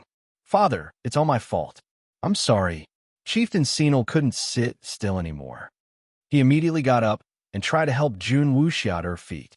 My dear princess, please get up. Sapphiro was too arrogant. It's not your fault. Please get up. After helping the sobbing Jun Wuxia up, Chieftain Senil turned to Emperor Wu with a wry smile. Everything's clear now. Luckily, Princess Feng Wu isn't hurt. Feng Wu slowly raised her wounded right arm. Well, Chieftain Senil cleared his throat in embarrassment. Luckily, it's only a minor injury. Feng Wu's legs gave out, and she almost fainted. Fortunately, Feng Sun caught her in time. Master Chu was right next to Emperor Wu. He had interacted a lot with Feng Wu because of the Empress Dowager's illness, and Feng Wu had left a great impression on him. Seeing this, he immediately rushed to her side. No! Master Chu caught Feng Wu and checked her pulse. He then cried out, Princess Feng Wu has been poisoned. Master Chu was a smart man himself. He knew what Feng Wu needed most right now, so he helped her. The whip is covered with poison, which has entered the princess's blood. It's about to reach her heart. If we wait any longer, her life will be in danger. Master Chu cried out. Emperor Wu almost rolled his eyes. He knew what an excellent Dr. Feng Wu was. She would never let herself be killed like that. He could tell that Master Chu was biased. But of course Emperor Wu wouldn't expose Master Chu's lie, and he looked quite nervous himself. How is she? How's she doing?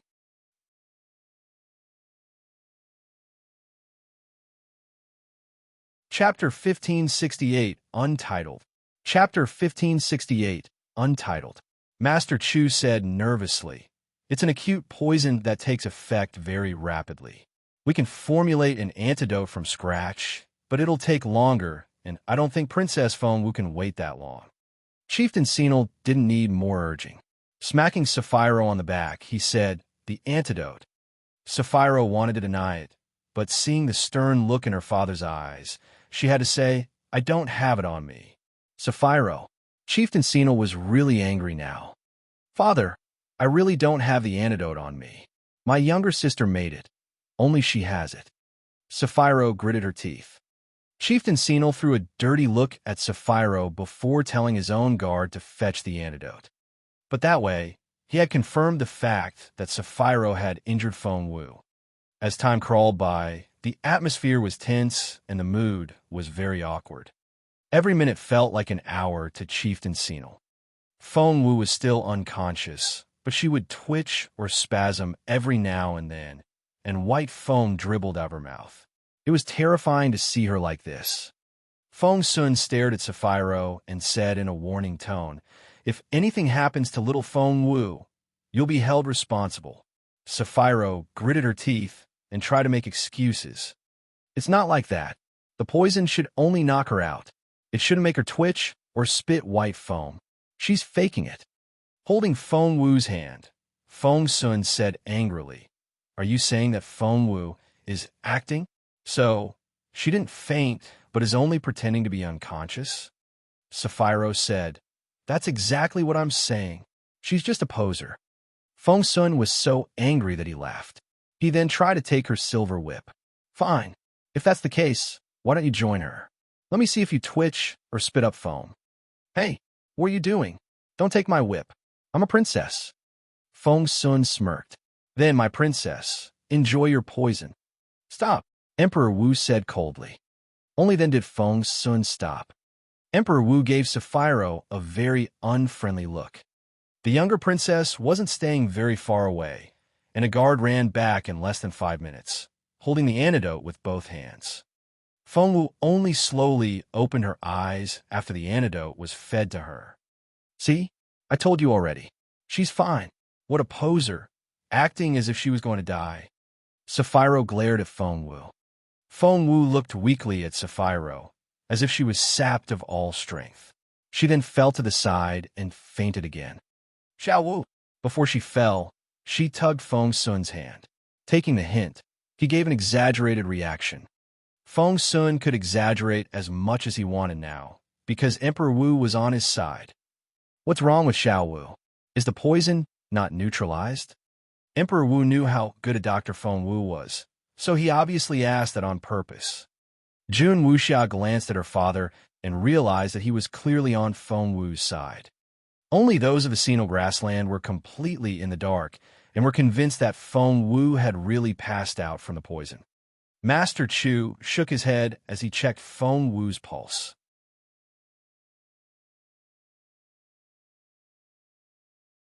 Chapter 1569, 7th Prince 1. Chapter 1569, 7th Prince 1. The poison has been neutralized, but Xiao Wu was so angry just then that she passed out again. Feng Sun's eyes went bloodshot with rage, and he glared at Sapphiro. "Is poisoning Xiao Wu not enough for you? Now that she has taken the antidote, you want to harm her by infuriating her. How can any woman be so malicious? I can't believe that you're a princess. Is this what all princesses of the Sinnoh grassland are like?" Chieftain Sinnoh felt so ashamed and embarrassed, but he couldn't say anything to retort to Feng Sun. No one would have said such things to him, but now Sapphiro was at fault and targeted by everyone. Moreover, the evidence was irrefutable. So what could he do? He had no choice but to apologize with a wry smile. "Your Majesty, my daughter is spoiled. I promise I'll discipline her later, as she deserves." Emperor Wu only gave him a stern look without saying a word. Chieftain Sinnoh smiled bitterly and told Monam, the captain of his guards, "Move all our tents back 500 meters." Monam's eyes widened. This highland was of vital importance when that seed of spirit source was about to show up. What did it mean for them to move back 500 meters? It meant that the Sinnoh side's chances of obtaining the seed were reduced by 10%. "What are you waiting for?" Chieftain Sinnoh glared at Monam. Despite his reluctance, Monam nodded and went to carry out the order. Emperor Wu secretly rejoiced when Chieftain Sinnoh gave in, but he didn't let it show and still kept his face very stern. He only gave an indifferent nod when Chieftain Sinnoh said that he was leaving with Sapphiro. Emperor Wu was very happy when he saw how Feng Wu pretended to be unconscious on the ground. He felt like smacking the girl when she was defiant and stubborn, but at other times she was almost too smart. For instance, Emperor Wu was very pleased with how Chieftain Sinnoh had been suppressed. When Feng Wu woke up again, it was the middle of the night, and the tent was lit by a single lamp. The flame was only the size of a pea, which made the surroundings dim and blurry. "Miss, you're awake." Feng Wu heard a familiar voice. "Xiao Wu, how do you feel?" That voice was also very familiar. Feng Wu opened her eyes and froze for a second when she saw the two people moving closer toward her. Qiuling and Chaoga. "Am I still on the Sinnoh grassland?" Feng Wu was befuddled. "Xiao Wu, you're finally awake." Sitting on the bed, Chowga took Feng Wu's hand and looked worried. Of course you're still there. We were brought here. By whom? Feng Wu was a little worried after her initial delight. Of course she missed Chowga and Xiuling, but she also knew how chaotic the grassland was going to become. His Royal Highness told the 7th Prince to bring them here. Granny Gong walked in with a lamp and smiled. His Royal Highness was worried that you would be lonely here, so he brought them here to keep you company. Do you see now how considerate His Royal Highness is? Granny Gong thought with satisfaction.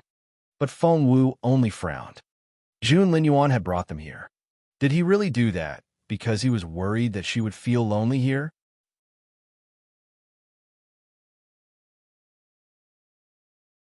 Chapter 1570, 7th Prince 2. Chapter 1570, 7th Prince 2. Feng Wu shook her head and was convinced that Jun Linyuan had brought Chowga and Xiuling here to keep her under control. Feng Wu's face darkened at that thought. Xiao Wu, what's wrong? Chowga was perplexed. Feng Wu took a deep breath. From now on, the Senile grassland will be very dangerous and chaotic, but there are also opportunities. You've arrived just in time. Chowga looked at Feng Wu. Why did it seem that Xiao Wu wasn't so happy? Why was that? Xiao Wu? Chowga wanted to ask, but Feng Wu only waved at her. It's okay. I need to think about this. Please leave me for a moment. Feng Wu rubbed her forehead. With Chowga and Xiuling here, she would have to worry about their safety. Not only that, she would also have to create opportunities for them as well. Granny Gong looked at Feng Wu in confusion. She wondered what the Crown Prince had done wrong this time. Chowga and Xiuling exchanged worried looks. After they left the room, Feng Wu rubbed her forehead, looking exhausted. Sapphiro's whip wasn't covered by just any normal poison. Although Feng Wu could neutralize it, it had still taken some effort, and she had yet to recover completely from it. Feng Wu gathered her thoughts. First, she had to complete the 7 trial and make Jun Linyuan 100% angry. Then, she had to obtain the seed of Spirit Source to improve herself. After that, she needed to look out for any opportunities for Chowga and Xiuling, as well as consider their safety. And that wasn't all. Rubbing her forehead, Feng Wu realized that every single task was more difficult than the last, which gave her a headache. Hence, she sat up and decided to get some fresh air outside to clear her head. The Senile grassland was cold in winter. Despite the chilly wind, grass still grew in abundance and could be taller than a grown man at its highest and thickest. Feng Wu lay down on higher ground, rested her head on her hands, and looked up at the starry sky. Up in the sky, the Milky Way ran across the sky, and the twinkling stars were mesmerizing. Feng Wu sighed in amazement as she looked at the tall tents in the distance. The dangerous building is 100 feet high, and the stars can be picked by hand. I don't dare speak in a loud voice, for fear of frightening people in the sky. The poem came to Feng Wu's mind, but as soon as she said it out loud, she heard someone cry out in surprise. Gosh, it was an unfamiliar voice. Feng Wu had been feeling very relaxed when she thought that she was all alone. She picked up a stone at the voice and threw it in that direction. Ouch!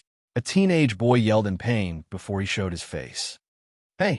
He covered his forehead and glared at Feng Wu. Forget about being afraid to frighten people in the sky. You've already frightened me. Now, Oppo. When he finally saw Feng Wu's face, he was so surprised that he froze on the spot. Seeing the swollen spot on the teenager's neck, Feng Wu realized that she had hit him and felt sorry. Hey, are you all right? Is it serious? She sounded apologetic. You're... The teenager finally realized who she was and pointed at her with a trembling finger. He was utterly surprised. Feng Wu looked at him in bewilderment and wondered if she looked so scary. Why was he so shaken? I only hit you in the neck, but why is your head muddled? Feng Wu threw him a dirty look.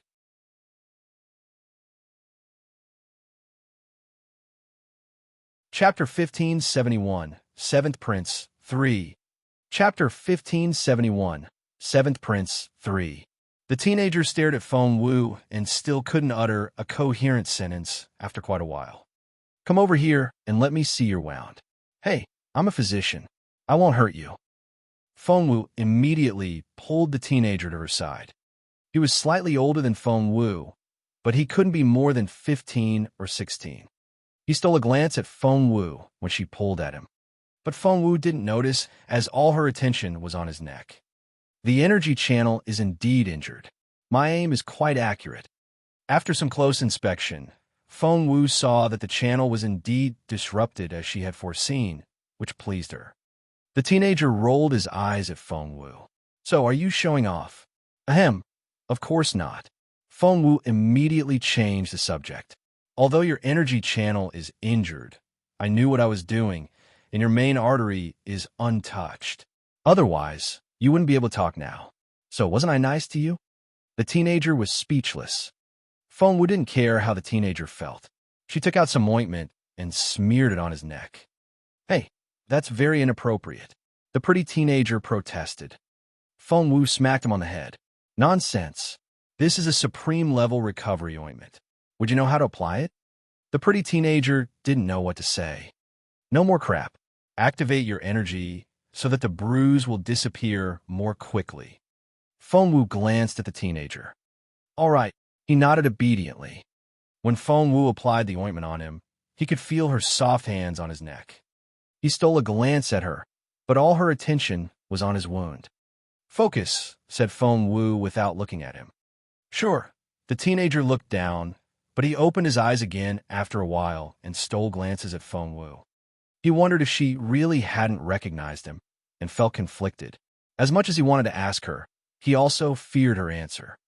Do you have worms on you, or what? Feng Wu was at the last step of clearing up his bruise, and she cast a grumpy glance at the fidgety teenager. What? No, I don't, he immediately said.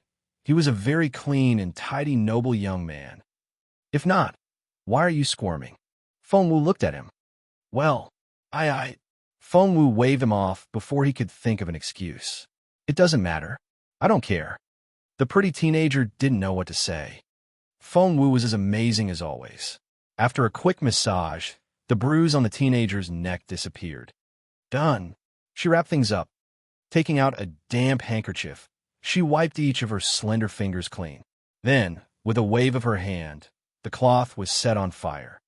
She was in the habit of using disposable ones. Burning it after one use was a hygienic and safe measure. Hey, why are you leaving already? Hey! Before the pretty teenager realized it, Feng Wu had already walked away. Moreover, she picked up her pace and soon disappeared into the tall grass. The teenager couldn't catch up with her even if he wanted to. In the end, he could only stare blankly at Feng Wu from behind. He wondered if she really didn't recognize him.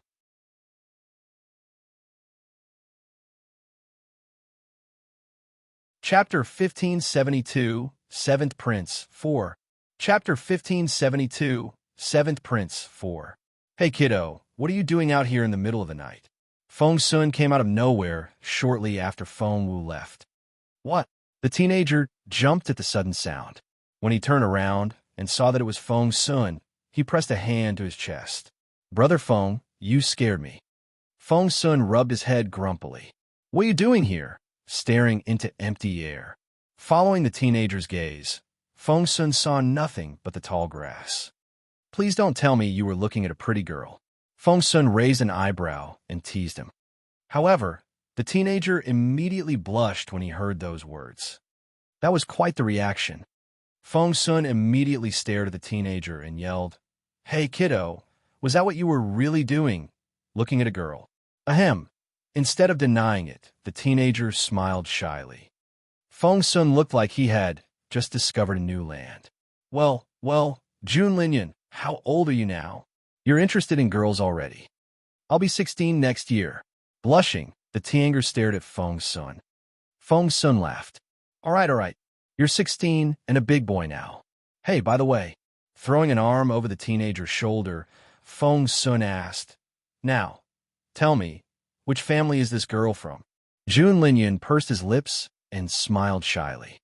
Feng Sun said, Oh my, are you shy? Tell me, how am I going to help you if you don't say anything? How are you going to get the girl if you keep acting so shy? Jun Linyan turned his head and agreed with his brother Feng, who was a veteran in such things. Moreover, that pretty girl didn't seem that easy to get along with either. At that thought, Jun Linyan nodded before he shook his head. Feng Sun was confused. Why are you nodding and shaking your head at the same time? Jun Linyan said, Brother Feng, I want to tell you, but I don't know the answer. What? Feng Sun looked at Jun Linyan as if he was looking at an idiot. You don't know which family she's from? Jun Linyan shook his head. Feng Sun asked, Do you know her name then? Jun Linyan tilted his head and realized that he had only seen her twice, and each time, he hadn't spoken to her properly. So, he shook his head again. Feng Sun wanted to smack him in the head. At least you know her surname, don't you? Jun Linyan said. Hm? I don't think so. Feng Sun was speechless. You don't know anything. How can you be in love with her when you don't know anything? Did she trick you? A lot of girls are like that nowadays. Before Feng Sun could finish, Jun Linyan shook his head repeatedly. No, it's not like that. I only met her once, and I hardly talked to her. She didn't keep it from me on purpose. Feng Sun didn't know what to say. You're the 7th prince.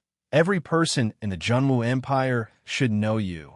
Since she knows who you are, and she's still playing hard to get after deliberately getting close to you. Well, Jun Linyan, you've been swindled. No, it's not like that. It's not. Jun Linyan tried to explain. She didn't know who I was. She really didn't. And how do you know that? Chewing on a blade of grass, Feng Sun rested his head on his hands as he chatted with Jun Linyan.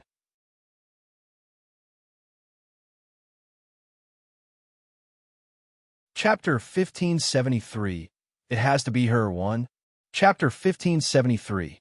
It has to be her one. Jun Linyan said, She took my horse the first time I saw her and left me with a spiritual stone, saying that she was buying my horse. How ridiculous is that? I'm the 7th prince. The last thing I need is a spiritual stone. And do you know how rude she was? She kicked me off my horse. Feng Sun laughed until his belly ached. Ha ha! Brother Feng, stop laughing. Jun Linyan felt angry and ashamed. But Feng Sun laughed even louder. Ha ha! That's hilarious. A prince like you was kicked off of his horse and robbed. Who was that girl? She sounds so lovely. Jun Linyan said grumpily, No, she wasn't lovely at all. She was abominable. Feng Sun said, Haha, what about the second time? The mention of the second meeting made Jun Linyan feel even more conflicted. He rubbed his neck where it still seemed a little swollen. What? The sharp-eyed Feng Sun immediately noticed it, and he raised an eyebrow. Linyan, what happened to your neck? Did the girl kiss you? No, she didn't. She hit me with a rock. Jun Linyan said grumpily. She hit you with a rock? Ha ha! Feng Sun guffawed and pounded his fists on the ground, laughing so hard that he couldn't stand straight. Jun Linyan was infuriated, but he couldn't offer any excuse, and his face went scarlet red. Hey, are you done laughing? He glared at Feng Sun. Feng Sun finally stopped laughing, but he was still holding his stomach. Ha ha ha! Linyan, that sounds so unfortunate. Ha ha! Feng Sun then patted him on the shoulder. Don't worry. When we find her, I'll teach that arrogant girl a lesson. Jun Linyan said hastily, Brother, can we skip the lesson? Feng Sun asked what? Jun Linyan said, Brother, let's just find her but don't do anything to her. Is that all right? Feng Sun looked at him in bewilderment. The girl picked on you and ignored your authority. It's not like you're just a commoner. How can you live with that? Jun Linyan said, Well, it's not that bad. Feng Sun suddenly saw the light. Eyes shining. He looked Jun Linyan up and down. Oh my, Linyan, are you falling for her? Jun Linyan cleared his throat. Feng Sun cried out, Gosh, this is big news. Our Linyan is in love. Are you thinking straight? After what she did to you, you actually like her. Because Jun Linyan had followed Jun Linyuan and Feng Sun around since he was little, Feng Sun treated him like a little brother and would talk to him freely. Jun Linyan cleared his throat. Feng Sun patted his shoulder. Stop coughing. If you like her, go get her. Coughing won't get you anywhere. Jun Linyan's eyes flickered. Can I really do that?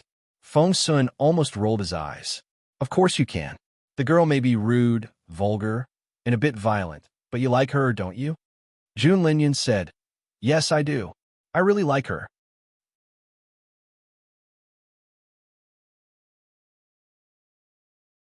Chapter 1574. It has to be her, too. Chapter 1574.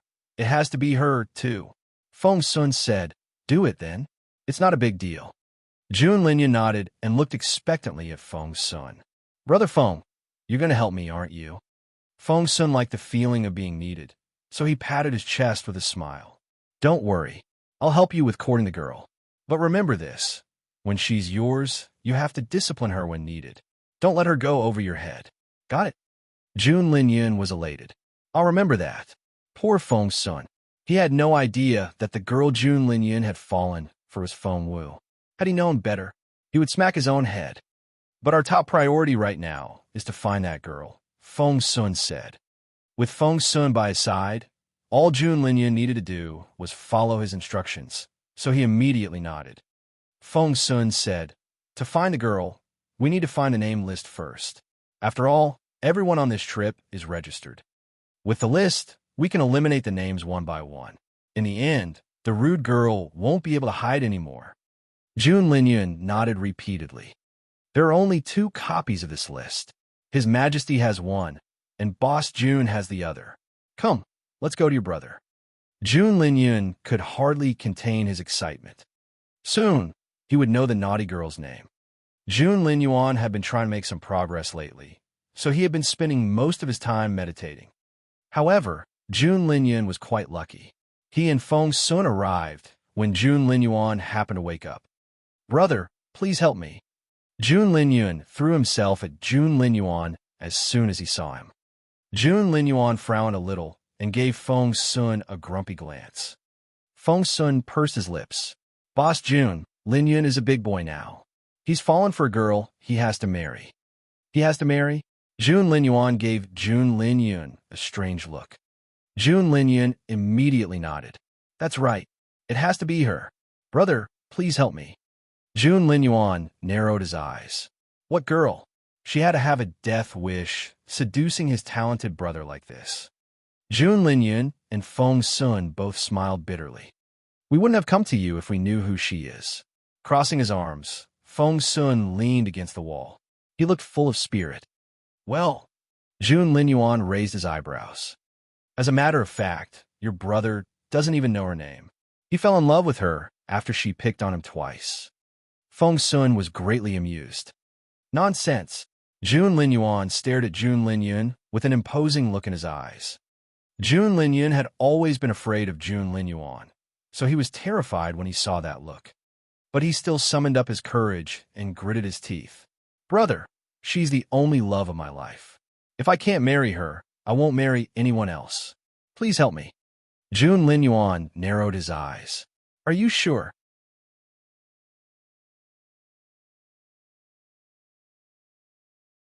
Chapter 1575. It has to be her 3. Chapter 1575. It has to be her 3. Jun Linyuan nodded solemnly. I'm very sure. Jun Linyuan snorted.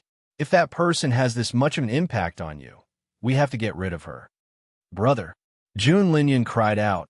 His heart was pounding now. Jun Linyuan ignored him and only glanced at Feng. Feng was indeed Jun Linyuan's most reliable confidant.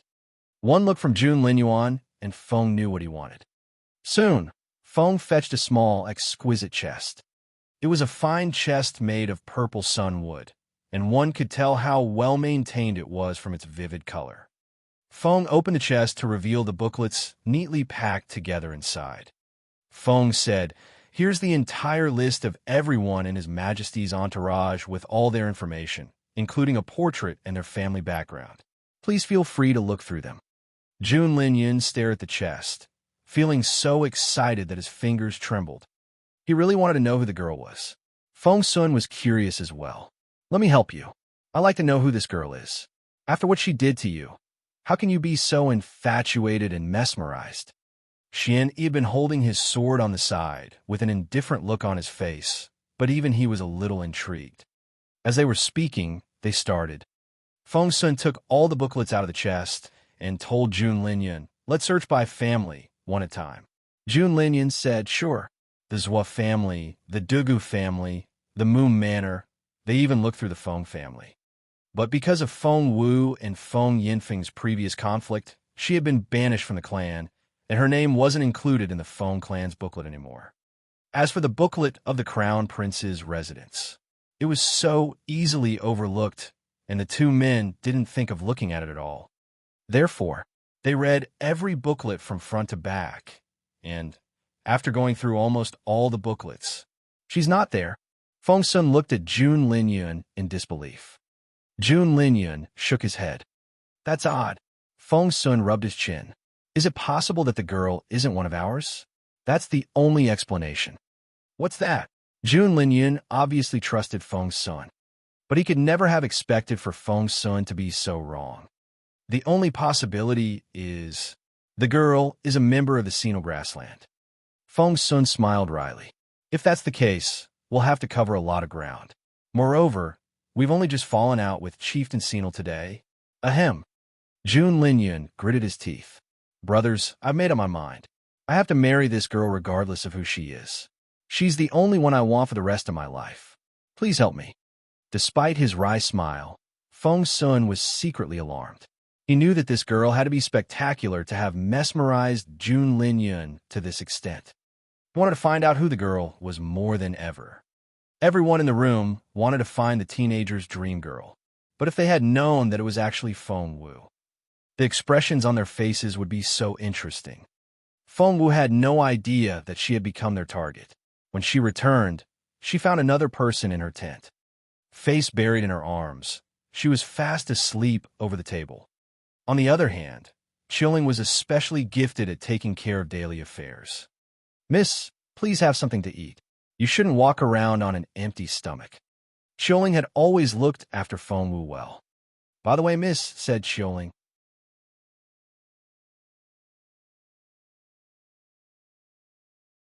Chapter 1576, Mysterious Girl 1.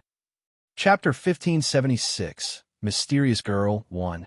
Chilling said to Feng Wu in an amused tone, I heard that Prince Jun Linyun is searching everywhere for someone. Prince Jun Linyun. This was the second time Feng Wu heard Jun Linyun's name mentioned, but since he was of no consequence to her, she wasn't really interested. Although Feng Wu wasn't interested, Chaoga, who liked Buzz, was intrigued and asked curiously, What now? What's that about? Jun Linyun looks quite dumb, but he's very funny. Chilling smiled and said, I don't know exactly what it's about. I only heard that he's looking for some girl, and he's been going from one family to the next. Chaoga said, What? Is Prince Jun Linyun that eager? Who's eager? Feng Sun and Xian came in from outside, followed by the most handsome teenager. It was none other than Jun Linyuan himself. Chaoga sounded excited when she said, Haven't you heard? Jun Linyun is anxiously looking through the women of every family. What else can it be, if he isn't eager for women? Feng Sun grumpily knocked Chaoga on the forehead. Nonsense. It's not like that at all. Not like that? What's it like, then? Is the rumor wrong? Chaoga asked in bewilderment. As Feng Sun and Chaoga bantered with each other, Jun Linyuan's brooding gaze landed on Feng Wu as always. Involuntarily, Feng Wu looked at him as well. Their eyes met. It was as if electric currents were flickering in the air, but no one else could see the sparks. The Crown Prince's unblinking gaze was fixed on Feng Wu, and his eyes seemed to grow even more brooding. Involuntarily, Feng Wu avoided his intense gaze. Her heart was racing as it pounded hard like that of a young deer. No one noticed the subtle interaction between Feng Wu and Jun Linyuan, because everyone was watching Feng Sun. Feng Sun was cheerfully explaining to Chaoga, Well, you don't know what happened. Linyun really isn't looking for a future wife. He wants to get revenge. Chaoga's eyes widened. What? Did someone pick on Prince Jun Linyun? Who would dare do that? He's a royal prince. He helped us a lot by bringing us here, and I have to show my gratitude. Feng Sun, tell me, who offended Prince Jun Linyun? I'll get revenge for him. Chaoga was also very impulsive and would act before she thought things through. Rolling up her sleeves, she wanted to offer her help. Feng Sun pressed her back down when she bolted up from her chair and said grumpily, Don't rush it. We also want to know who displeased him, but we can't find the person. Chowga asked, is that person here in the campsite? Feng Sun nodded. Chowga asked, what's her name? Feng Sun shook his head. Chowga stared at Feng Sun. You don't even know her name? What does she look like then? Feng Sun said, not very attractive, according to Lin Yun's description. Chowga said, well, it won't be easy to find them. Feng Sun nodded. Feng Wu was attracted to their conversation, but she never thought that she would be the one they were searching for. Until, tilting her head, Chowga curiously jabbed a finger in Feng Sun's arm. Talk to me then. How did this plain girl pick on Prince Jun Linyan? Did she take advantage of him? Ha ha ha. Feng Wu was intrigued as well, although she had never seen Jun Linyan before.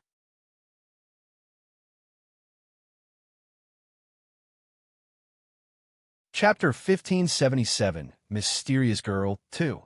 Chapter 1577, Mysterious Girl 2. Take advantage of him? Ha ha ha ha. No, it isn't like that. The girl's simply strong and violent. Guess what? Lin Yun said that when they met for the first time, the girl kicked him off his horse before taking it and riding off. Wow. Chowga's eyes lit up when she heard that. Seriously? That's Prince Jun Lin Yun, the well-respected royal prince who enjoys wealth and honor. He was kicked off his horse. Feng Sun found it amusing as well. Right? That girl's impressive, isn't she? Yes. I like her. Chowga gave a thumbs up. She's my cup of tea. I like the sound of her.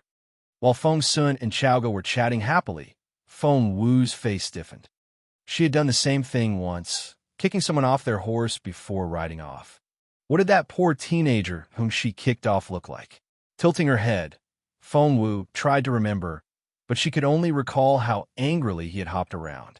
However, she simply couldn't remember his face. Poor teenager. Feng Wu secretly offered him her sympathies.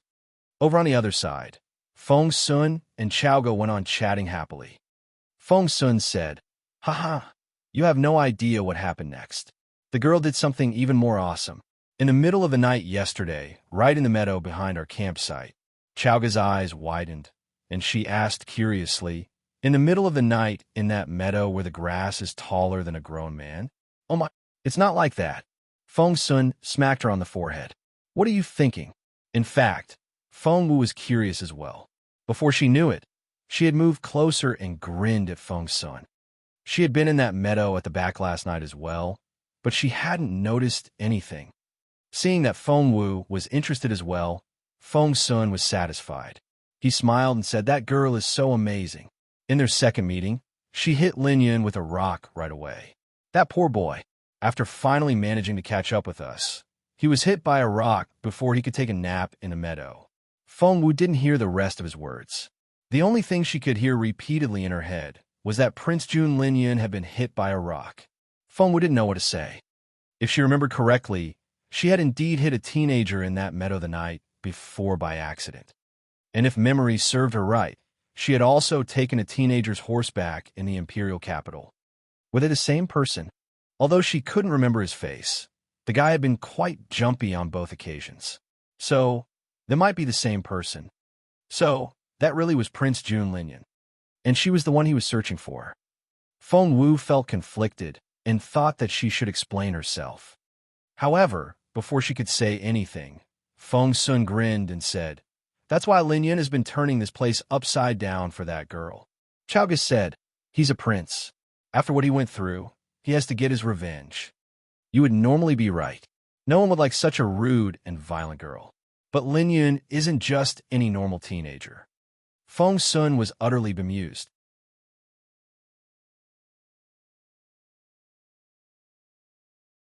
Chapter 1578, Mysterious Girl 3. Chapter 1578, Mysterious Girl 3. After what Lin Yun went through, do you know what he said? He said that he's in love with that girl. Feng Sun said, what? Chowga almost jumped to her feet. That's right. That was what he said. Ha ha. Ha ha ha. Chowga laughed so hard that she was almost in tears. Seriously? Prince Jun Lin Yun fell for her after everything? Feng Sun said he's not just in love. He said that she was the only one he wanted to marry. Chowga looked dumbfounded and gave a thumbs up. That's amazing. He's unbelievable. While they were chatting happily, they didn't realize that Feng Wu's face had almost turned blue. She already felt awkward enough when she learned that the teenager she had mistreated was Prince Jun Linyan. After hearing Feng Sun's revelation, she didn't know how to express what she was feeling. She cleared her throat and chuckled awkwardly. Is it possible that Prince Jun Linyan was only joking? Joking? No, no, no. How can he joke about such a thing? He's never been so serious. Feng Sun went on in a serious tone. After we came back last night, we took the name list and checked everyone. We've already circled all the possible suspects. Feng Wu looked perplexed. Feng Sun said proudly, after that, we examined each clan in turn and will meet all the girls in the campsite. I believe that we'll definitely find a girl. Feng Wu looked perplexed. Feng Sun patted his chest proudly. Do you know who came up with such an amazing idea? Feng Wu asked who. Feng Sun raised an eyebrow. Of course it was me. Apart from me, what other genius could have come up with such a good idea? Feng Wu didn't know what to say. By the way, Xiao Wu, you're a smart girl yourself. Can you think of a way to find a girl, quickly? Feng Sun asked for her help. Feng Wu wanted to roll her eyes. Actually, there was a way. If Feng Sun hadn't mentioned the part where Jun Linyan said that he had to marry her and no one else, Feng Wu would have turned herself in already. But now, this was simply too embarrassing. Feng Wu decided to talk it over with Jun Linyan in private, instead of revealing herself. Don't you have any idea? Feng Sun looked curiously at Feng Wu. Feng Wu was speechless. What idea can I possibly have? Feng Sun said, just help Linyan. Can't you do that? Feng Wu wanted to roll her eyes at him. Was he asking her to help Jun Linyan with catching her? Xiao Wu, Xiao Wu. Feng Sun took her arm and swayed it back and forth.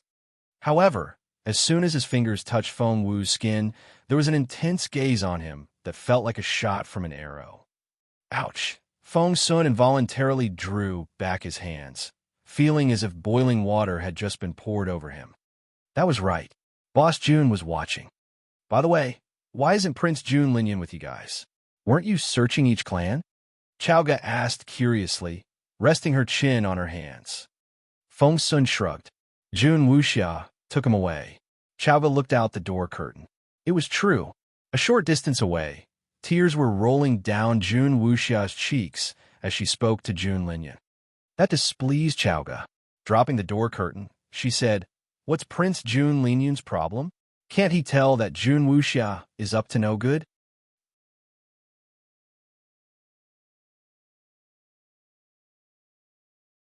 Chapter 1579, Mysterious Girl 4. Chapter 1579, Mysterious Girl 4. Feng Sun only found her amusing. You silly girl. They're still siblings, after all. Jun Linyan was Empress Dugu's son and Jun Wuxia's own brother. Of course, the two of them were close. However, Jun Linyan was an odd prince. Instead of hanging out with his own sister, he had always followed Jun Linyan around since he was little. For that, Empress Dugu had reprimanded him more times than he could count. She was secretly furious. However, Jun Linyan simply wouldn't listen to her. When he had enough of her, he would run away on his own. Empress Dugu was infuriated, and in the end, she just let him be and let him do whatever he wanted. Holding Jun Linyan's hand, Jun Wuxia wept. Brother, that Feng Wu is such a bad person. She was so mean to me. Jun Linyan said, All right. Jun Wuxia said, Don't play with her when you meet her in the future. Don't be nice to her. Don't even look at her. Otherwise, I'll be mad at you. Got it? Trying to avoid as much trouble as possible, Jun Linyan waved at her. All right. I'll remember. Seeing that Jun Linyan couldn't wait to run away, Jun Wuxia sighed inwardly. Why wouldn't her brother get along with her? By the way, what do you know about our brother, the crown prince? As soon as she asked the question, Jun Linyan stared at her. Sister, we had a deal. You can't ask me questions about brother crown prince. I won't tell you anything. Jun Linyan turned serious, and the look in his eyes had never been so cold. Jun Wuxia stiffened. She was furious, but she couldn't utter a word. Fine. Go away now. Take care of yourself, and don't get bullied again. You're a royal princess, after all. How can you let Feng Wu do those things to you? What a shame. Jun Linyan didn't stay in the Imperial capital too often, so he didn't know much about such news. Jun Wuxia had said a lot of bad things about Feng Wu just then, so he didn't think much of Feng Wu at all. Remember, never play with Feng Wu. Got it? I'm your closest sister. Remember that. Jun Wuxiao reminded Jun Linyan repeatedly as she held his hand. Sure. Jun Linyan finally sent Jun Wuxiao on her way. Gosh, girls are so much trouble. Seeing that Jun Wuxiao had left, Jun Linyan turned around and headed for Feng Wu's tent. Meanwhile, in the tent, Chaoga had been looking outside the entire time, so she saw everything. She immediately told the others, Princess Jun Wuxiao has finally left. Prince Jun Linyan is coming this way. Hearing that, Feng Wu almost jumped up. Looking out through the lifted curtain, she saw the pretty face of that teenager. He really was the teenager she had picked on. So, he really was the seventh prince.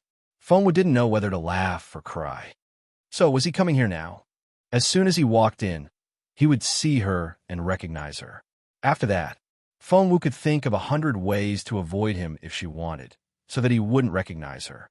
But, on second thought, she realized that the problem would always be there, like a ticking time bomb which would explode sooner or later. If that was the case, better sooner than later. After figuring that out, Feng Wu sat down and kept her gaze on the door curtain. She didn't intend to run away and was ready to face the truth. Meanwhile, Jun Linyan was approaching. 100 m, 50 m, 30 m.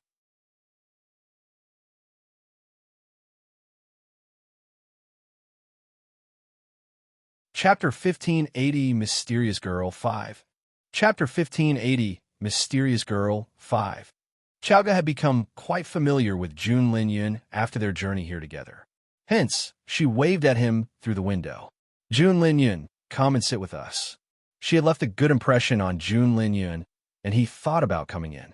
However, Granny Gong lifted the curtain. Your Royal Highness, please come in. His Royal Highness is here as well, and so is young Lord Feng. Jun Linyan was about to step in, but he suddenly remembered what Jun Wuxia had said just then. Don't meet Feng Wu. Don't play with Feng Wu. Don't get close to Feng Wu. Turning around, Jun Linyan saw that Jun Wuxiao was still staring at him from a distance. She looked like she was going to rush over and cry her eyes out if he dared go in. Jun Linyan was speechless. That woman was so much trouble. His dream girl was so much better. She didn't do such nonsense. She was decisive in her actions and never cried. After sighing inwardly, Jun Linyan waved at them.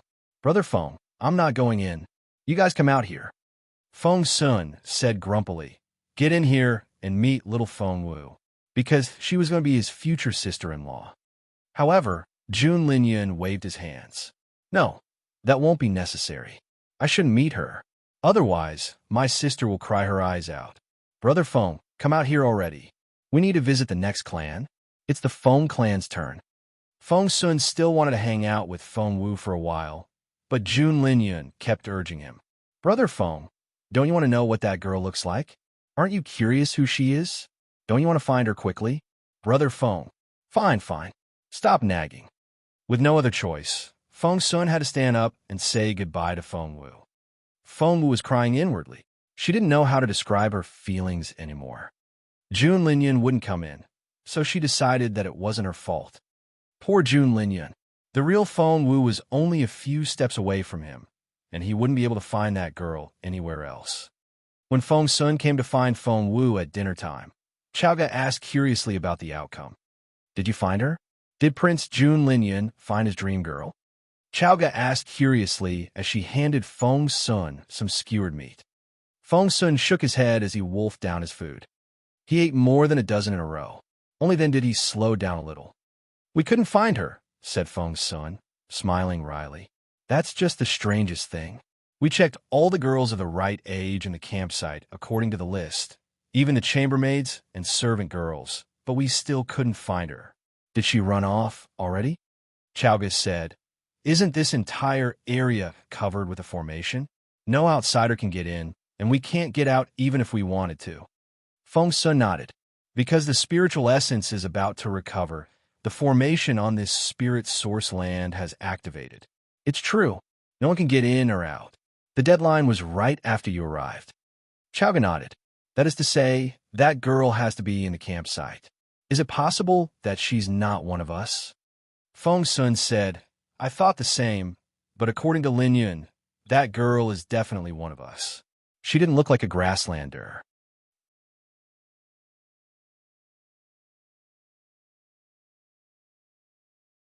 Chapter 1581, Mysterious Girl 6. Chapter 1581, Mysterious Girl 6. Chowga reminded him. But it isn't just the senile people who reside on the senile grassland, so it's not a surprise if her appearance and skin color are similar to ours. Feng Sun and Chowga sat and murmured among themselves as they chewed on the meat. Every now and then, they would give a toast with the strong liquor of the grassland. They seemed to be enjoying themselves a lot. Feng Wu rolled her eyes in resignation. She was still roasting the meat, but they had started eating, drinking, and chatting already. Feng Sun ate the skewered meat with relish. You have a point. Since the spiritual essence hasn't fully recovered yet, we've decided that we'll spend tonight on Sinal's side. All by yourselves? Will they allow you to do that? Chowga was a gossip lover as well, so she was very interested in the matter. Feng Wu couldn't help but prod them. Why are you so interested in someone else's business? If you really have the time, you should think about how you can grab the opportunity once the spiritual essence recovers. How can it be someone else's business? Feng Sun and Chowga spoke in unison. Prince Jun Lin Yun isn't someone else. They spoke in unison again. Looking at each other, Feng Sun and Chowga laughed loudly. Feng Wu didn't know what to say. Why did it seem to her that these two people understood each other especially well? Ignoring Feng Wu, Feng Sun told Chowga, Don't worry. I've invited the second prince from the other side over. He'll be here in a moment. The second prince? Feng Wu glanced at Feng Sun. What's that about? Feng Sun said, You've seen the second prince. He was the teenager on Chieftain Sinal's right when they came to greet his majesty. Feng Wu said, Yes, I saw him. But what's he doing here? Feng Sun chuckled. Princess Sapphiro is his older sister, and she offended you. Although Chieftain Sinal has given us more camping ground, His Majesty was the one who gained, not you. Feng Wu went on roasting the meat as she said casually, That thing is still relevant? I thought we're done with that already. To her, it was indeed something she wouldn't dwell on. Moreover, she had set Sapphiro up as well, and there had been no way for the princess to fight back. All in all, not only hadn't Feng Wu lost anything, she had also been the winner. But Feng Sun didn't take it lightly. After what she did to you, of course it's serious. I won't let them brush it away just like that. Oomph. Feng Sun said indignantly. I didn't become your brother for nothing. Chowga hadn't heard about it yet, so she asked what that was about. Feng Sun then told her everything. What? That Sapphiro picked on Xiao Wu? How dare she? Chowga usually seemed quite nice. However, when Feng Wu was involved, she would lose her temper in no time. Sit down, sit down. Feng Sun already knew Chowga very well and pulled Chowga back down. Girl, you're so quick-tempered. Why can't you be a little calmer? Hey, it's about Xiao Wu. Of course I can't be calm. Chowga glared at Feng Sun. No, I need to find that lousy princess and settle accounts with her. No one can pick on Xiao Wu. Oomph. Feng Sun said grumpily, That Sapphiro is a level 5 spiritual elder. Those casual works shocked Chowga. She clenched her fists in frustration.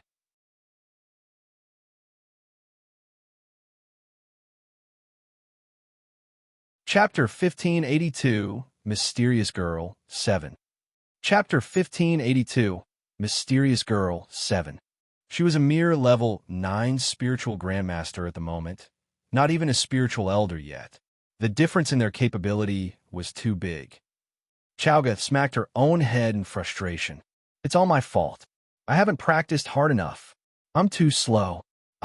Feng Wu immediately stopped the silly girl and comforted her. What are you doing?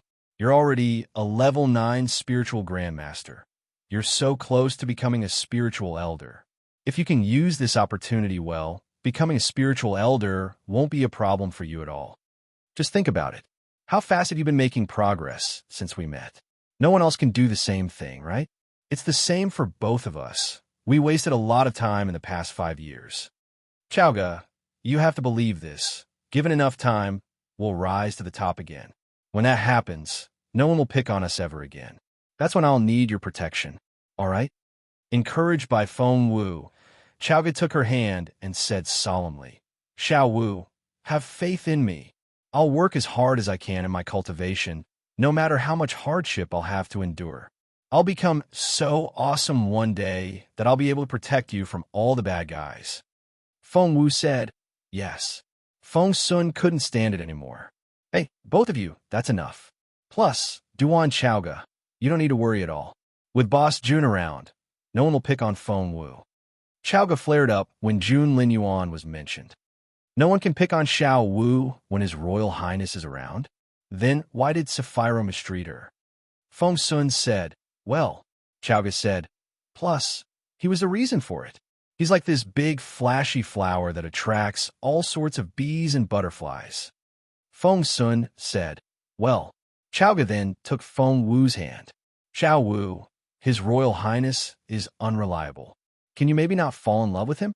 Feng Sun said, hey, Duan Chowga. While Feng Sun was feeling frustrated, Chowga looked at Feng Wu with great anticipation. Feng Wu was speechless. She looked at the two people in resignation. Who told you I'm in love with Jun Linyuan? Asked Feng Wu. Because you're always going to him, said Chowga grumpily. Feng Sun raised an eyebrow. See? Even Chowga is saying that. I'm not lying, right? Feng Wu rolled her eyes. I'm not always going to Jun Linyuan. I have my reasons. Really? What might they be? Feng Sun winked at her. He loved teasing Feng Wu, especially when she got riled up. What reasons? Feng Wu rolled her eyes at him again. She couldn't reveal her broken star peace mission, which could save her beautiful master. Even if she could tell them, no one would believe her. Well, Feng Wu heaved a long sigh. Feng Sun smiled. See? You can't find an excuse now. Gosh, why is it so difficult for you to admit that you like Boss Jun? Chowga also looked at Feng Wu with a serious expression. Feng Wu shook her head. I don't. I definitely won't fall in love with Jun Linyuan. Never. Ahem. Someone cleared their throat a short distance away. Immediately, everyone turned to look. A chill ran down Feng Sun's spine when he saw who it was, because his aloof, graceful Boss Jun was standing right there. His inky black eyes were as cold as the night and were two bottomless pits. His face was equally dark.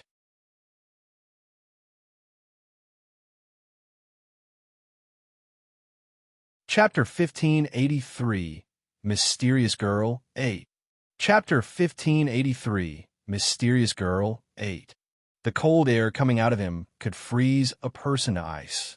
Be Boss Jun. Embarrassed, Feng Sun immediately shot a warning glance at Feng Wu. He didn't need to think to know that Feng Wu had offended Boss Jun with what she said, so he prompted her to say something to make up for it.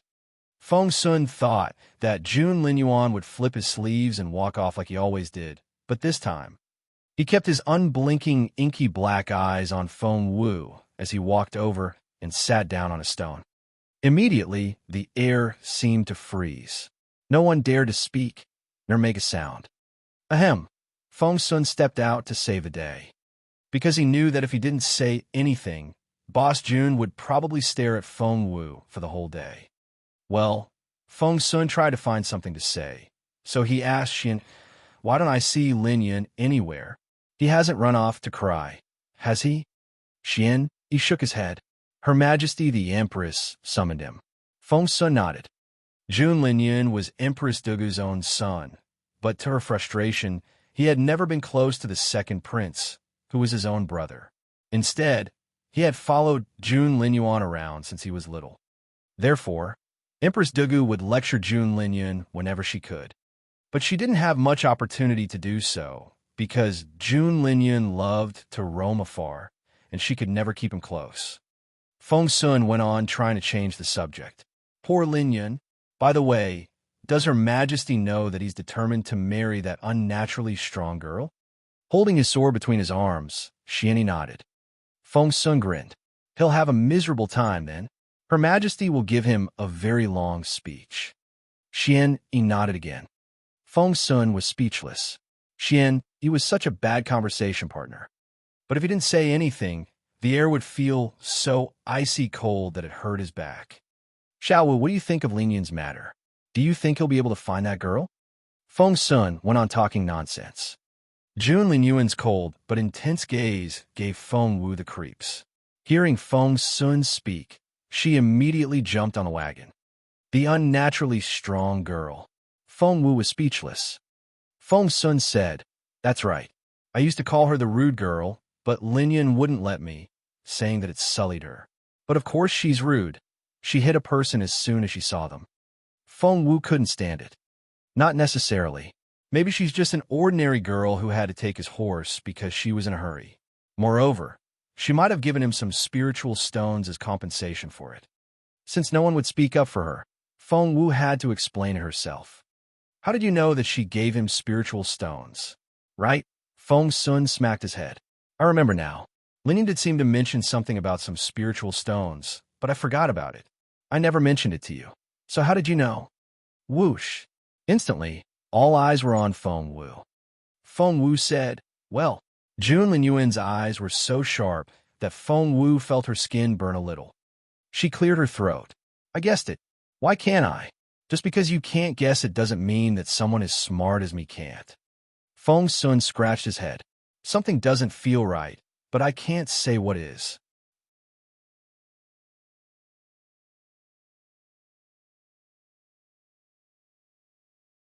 Chapter 1584, Prince Knights Now 1. Chapter 1584, Prince Knights Now 1. Feng Wu prayed that Feng Sun would stay as thick as he was now and never see the light. Just then, they heard some light footsteps. Feng Sun turned around and saw. Well, the second prince of the senile grassland was indeed here. He didn't come alone. 2 guards followed him, and they were carrying a medium-sized chest between them. Jun Lin Yuan's intense gaze was on Feng Wu the entire time as his eyes followed her everywhere. It was too obvious for anyone to miss. The young prince noticed Jun Lin Yuan as soon as he arrived. Something barely noticeable flickered in his eyes. No one knew the meaning behind that look. The young prince then walked up to Jun Lin Yuan. He greeted Jun Lin Yuan with a bow. But Jun Lin Yuan was still watching Feng Wu, as if nothing else concerned him. He ignored the young prince's greeting. Feng Sun immediately walked up, grabbed the young prince's hand, and smiled. "His Royal Highness is preoccupied. Let's not disturb him. Please follow me." He then dragged the teenager aside. This wasn't the young prince's first time meeting Jun Lin Yuan, so he was already used to the crown prince's indifference. Seeing this, he only nodded with a smile. "This is Princess Feng Wu, I presume." The young prince looked apologetically at Feng Wu. "My apologies. Princess Feng Wu was mistreated by my sister." With a wave of his hand, the young prince's 2 guards stepped forward and opened the chest together. The young prince was no more than 16 or 17 years of age. He was fair and gentle with a mild smile, and was quite a pleasant, good-looking teenager. The handsome prince smiled when the chest was opened. "Princess Feng Wu, this is a dragon's spiritual stone, which can only be found on the senile grassland. I hope you like it." A dragon's spiritual stone. Before Feng Wu could say anything, the tiger cub started howling in her ring. "Roar! I want it! Roar!" The cub had been lying flat on its stomach, but as soon as it saw the dragon's spiritual stone, it wouldn't stop jumping up and down. It looked adorable. "What is it used for?" Feng Wu glanced at the young prince. The prince explained with a smile, "It can help with improving one's cultivation. It doesn't do much for a human being's spiritual essence, but where spiritual pets are concerned, the more talented a pet is, the more improvements it'll make. It's equivalent to changing the body inside out." Feng Wu thought to herself, "No wonder the cub's so excited. It knows how good the stone is." "Only one." Feng Wu glanced at the prince. The prince said, "Well, they're extremely rare, and something of this grade is even rarer. Rare, but not impossible to find, right?" Crossing his arms, Feng Sun smiled at the prince. The prince pondered for a moment before he took a deep breath and said, "If you want something a grade lower." Feng Sun shook his head. "It has to be the same grade as this dragon's spiritual stone. Wouldn't something of a lower grade seem insincere?" Because the young prince grew up in the south, he didn't have a typical senile grasslander's name. He was called Nightsnow. Prince Nightsnow looked troubled.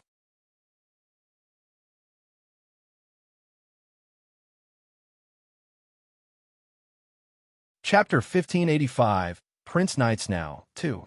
Chapter 1585, Prince Nightsnow, 2. In the end, he smiled wryly and said, "Well, it's not impossible to find. Actually, my sister has another one." He then glanced at his guard.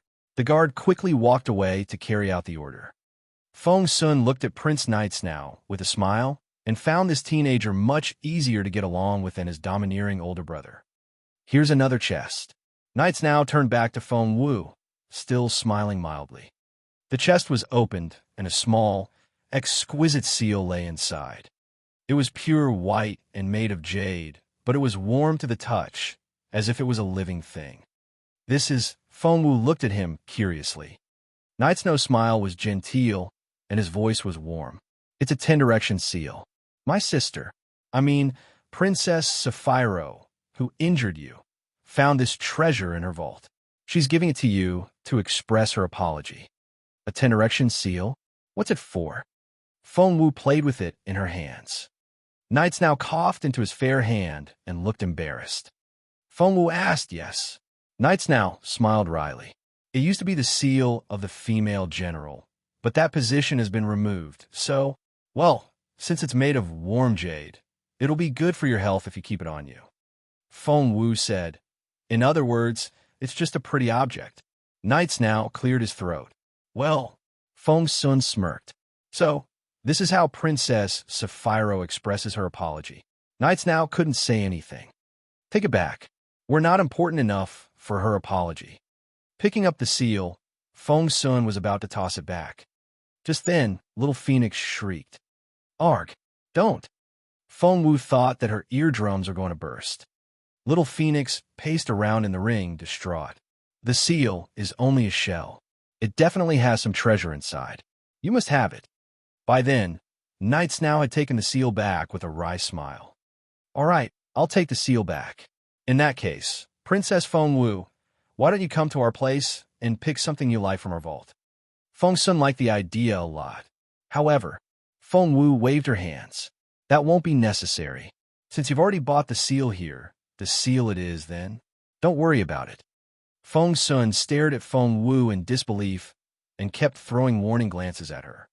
Chieftain Senil had a lot of treasure. If Feng Wu could visit their vault, she would find something so much better than this seal. Nightsnow probably felt ashamed of himself as he smiled wryly. "This seal indeed doesn't seem very sincere. Princess Feng Wu, I think you should choose something yourself." With that, he was about to put the seal away. However, Feng Wu was much quicker. She reached out and grabbed the seal, and her grip was very tight. Both Nightsnow and Feng Sun gave her strange looks. That was unnaturally fast. Feng Wu had heard Little Phoenix. The warm jade was only a shell, and the real treasure was inside. Of course, she wouldn't let it slip away. "I mean it. This seal is fine. I don't want to change it." Feng Wu then put the seal into her sleeve. Feng Sun glanced at her in resignation. What a pity. She didn't know what she was missing out on.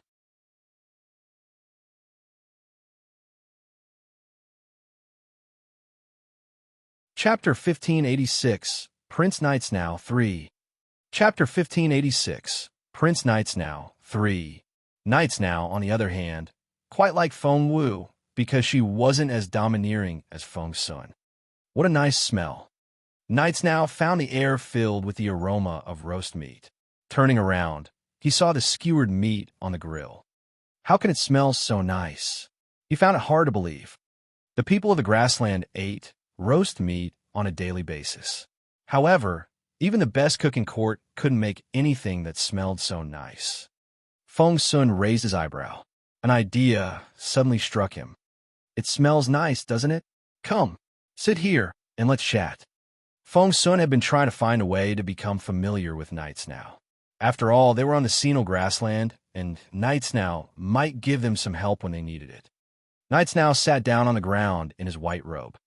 As soon as he sat down, Feng Sun handed him a skewer of roast meat. Here, try this. See if it's as good as the food here on your grassland. Feng Wu watched their interactions. Seeing the handsome teenager's white robe and his good manners, she had assumed that he would be quite the prude, but he sat down on the ground at Feng Sun's invitation and ate the meat which Feng Sun handed to him. He was actually a forthright guy. Nights Now thus left a much better impression on Feng Wu. What? Nights Now took a bite, and his eyes lit up. That's so delicious. The gentle prince almost jumped to his feet. This taste. Nights Now would swear that this was the most delicious roast meat he had ever tasted in his life. He could also swear that even the best cook on the grassland couldn't make something like this. Who made this roast meat? It's so. Nights Now took a deep breath. He looked at Chaoga. Feng Sun pointed at Feng Wu with a smile. Our Princess Feng Wu here, of course. What do you think? Isn't it very delicious? Nights Now exclaimed in surprise. His eyes were full of admiration when he looked at Feng Wu. Princess Feng Wu herself? You have all my respect. I can say with confidence that this meat is of top quality, even by the standards of the grassland. It's very unique as well. You're amazing.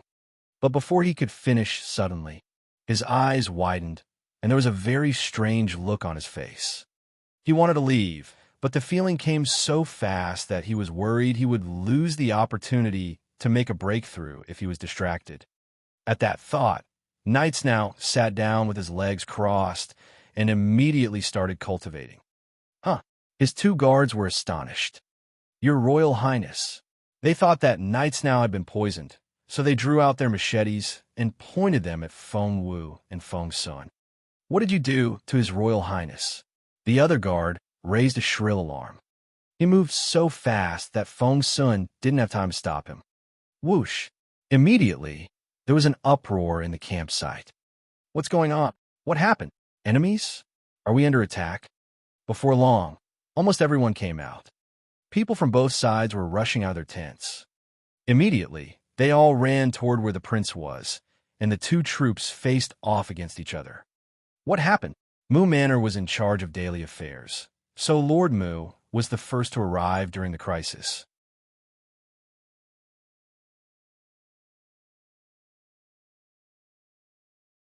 Chapter 1587, Prince Nights Now 4. Chapter 1587, Prince Nights Now 4. However, he calmed down when he saw Junlin Yuan. With the crown prince here, nothing serious could possibly happen. Among the senile people, the oldest prince was the first to draw out his sword and charge forward. He was followed by a team of heavily armored guards. What happened? The older prince's tone was authoritative, and the cold, murderous look in his eyes made one shiver. Nights Now's guards cried out in unison. The young prince was poisoned. The young prince was poisoned. The older prince ran up to them with his sword, and he frowned when he saw Nights Now's pale face. Immediately, an idea came to him. The idea took root in his mind like a demon. It then grew at an unbelievable speed. He wondered if he should take advantage of the chaos, and while he was still fidgeting and hesitating, Feng Sun had already started shouting. Calm down. Calm down. There's no enemy. No enemy. Everyone put down your weapons and go back to your posts. Feng Sun's words carried some weight. As soon as he said them, the chaos subsided and order was reinstated. However, having order again was a good thing for a lot of people, but not for the older prince, because he couldn't take advantage of the chaos anymore. The opportunity had slipped from his grasp. How dare you poison the young prince? You deserve to die. My senile brothers, let's... Feng Wu's stomach lurched when she heard what the older prince said. Damn it. He was trying to make a scene. If the senile troop acted recklessly and killed someone of the Junwu Empire in the chaos, the two sides would be out of control. When all hell broke loose, the older prince could take advantage of the situation to kill the young prince and blame it on someone else. And he could definitely shove the blame on her. Once she figured that out, Feng Wu was completely disappointed in the older prince. He was just another politician blinded by his desire for power. However, the older prince was a very capable man. Feng Wu wasn't as powerful as he was, so even if she shouted just as loudly, she couldn't drown out his voice. Jun Lin Yuan. Jun Lin Yuan was the first person that came to mind. Before she knew it, she grabbed his hand and gave him a pleading look. Jun Lin Yuan was too smart to miss it. One look from Feng Wu, and he knew what she wanted. Thus, before the older prince could speak again, Jun Lin Yuan smacked him on the head. Ah!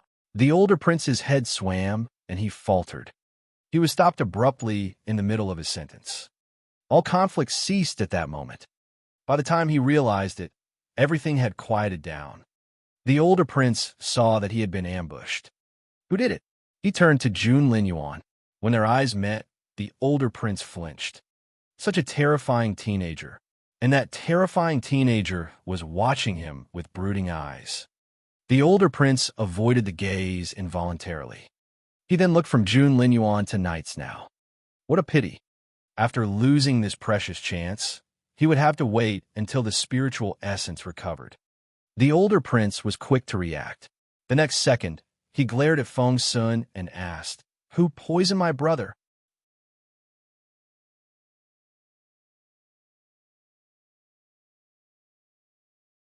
Chapter 1588, Untitled. Chapter 1588, Untitled. The guard next to Knights now pointed at Feng Wu. She did it. She poisoned the young prince. Whoosh. Immediately, all eyes were on Feng Wu. Emperor Wu and Chieftain Sinal were here, and so were all their subjects. They looked at Feng Wu as well. Feng Wu shrugged. I didn't poison him. Seeing the young prince's pale face and his cold sweat, Chieftain Sinal was infuriated. He yelled, "What happened? What's wrong with my son?" The older prince stared at Feng Wu and said coldly, "They poisoned my brother." Feng Sun flared up. "No, we didn't. We haven't poisoned anyone. Where's your proof? Can't you see his appearance? There's your proof," Sapphiro said angrily. She had finally found a chance to take Feng Wu down, and she wasn't going to let it pass. Immediately, she jumped at it. "How dare you poison my brother? Guys, take her down." Sapphiro was ready to charge at her. The people of the Senal grassland all drew out their weapons, looking indignant. The men of the Junwu Empire raised their guard. The mood grew tense. However, Feng Wu's face was very calm. She didn't seem disturbed at all. Feng Sun was dumbfounded. He kept saying loudly, "We didn't poison the young prince. He just ate a skewer of roast meat." However, no one would listen to him. Luckily, Master Chu arrived at that moment. He rushed over to check the young prince's pulse and was surprised by what he found. Emperor Wu gave Master Chu a stern look. "What's wrong? Is he really poisoned?" "The young prince indeed has toxins in his body," Master Chu said honestly. Sapphiro flared up. "I was right.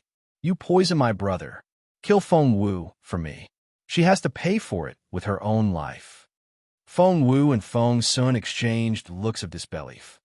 Why had the prince been poisoned? Seeing that the men of Senal were getting restless again, Emperor Wu stared at Feng Wu, his face dark. What on earth happened?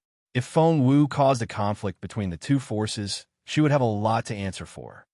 Even with all the pressure on her shoulders, Feng Wu still looked unperturbed.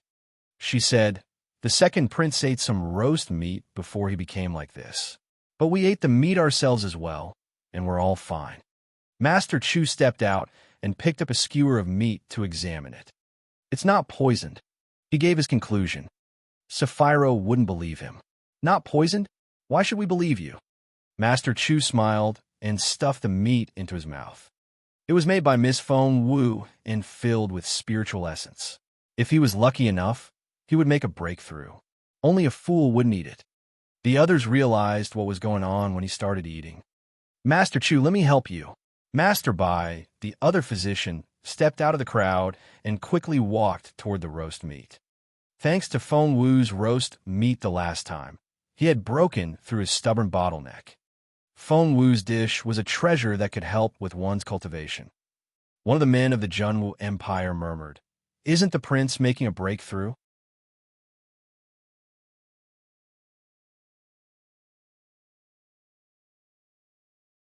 Chapter 1589, Untitled. Chapter 1589, Untitled. That reminded everyone. Wait, judging by the prince's posture, it was very likely that he was making a breakthrough. A breakthrough? The Grasslanders almost burst out laughing, especially Sapphiro. Her eyes widened in disbelief. A breakthrough? Have you lost your mind? Where did you get that crazy idea from? Feng Sun said grumpily, "You're so ignorant.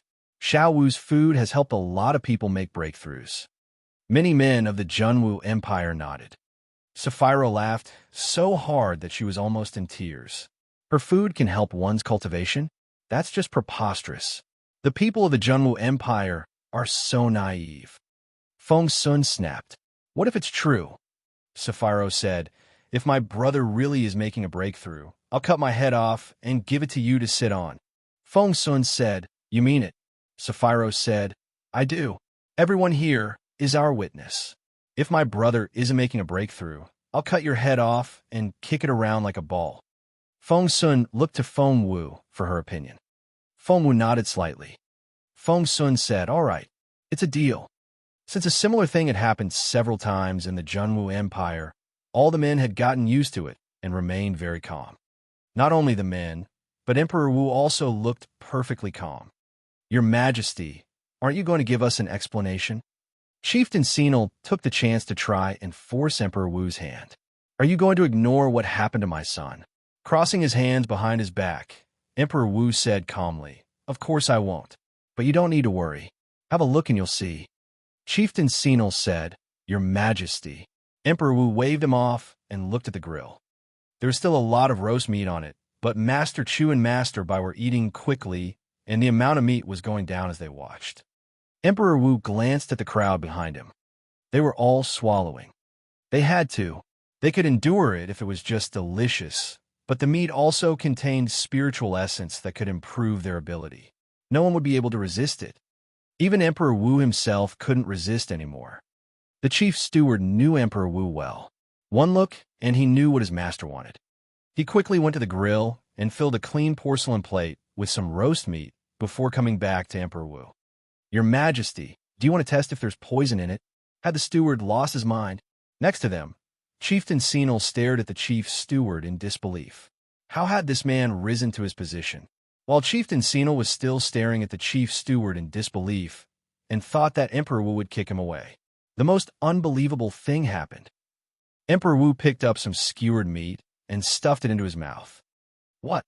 Chieftain Senil was so astonished that his mouth fell open. He wasn't the only one. Next to him, Sapphiro, the older prince, and everyone else stared at him in astonishment. "Your Majesty, the meat may be poisoned."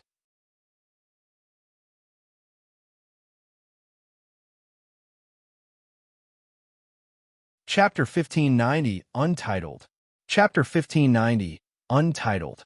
Chieftain Senil cried out and tried to stop Emperor Wu's near-suicidal attempt. However, Emperor Wu was surprisingly calm. "The roast meat is very nice.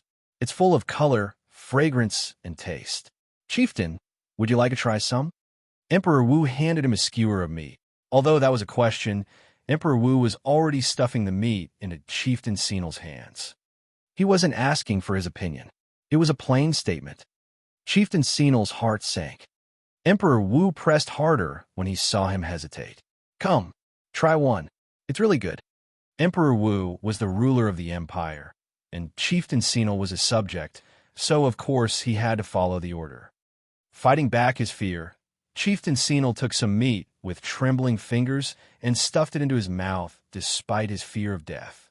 He wolfed it down in one bite. "How is it? Not bad, right?" Emperor Wu chuckled. Chieftain Senil smiled wryly. He didn't know much about the taste, because he was too nervous to taste anything. However, why do I feel a streak of spiritual essence rushing up from my belly? Chieftain Senil thought he was mistaken. Emperor Wu laughed and said, "Try again." Chieftain Senil ate some more. "Wait, I feel the spiritual essence again."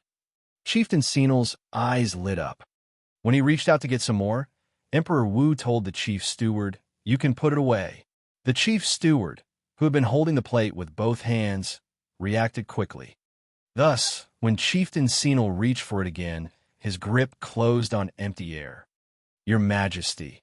Chieftain Senil looked at Emperor Wu in bewilderment. Be more generous and give me another one.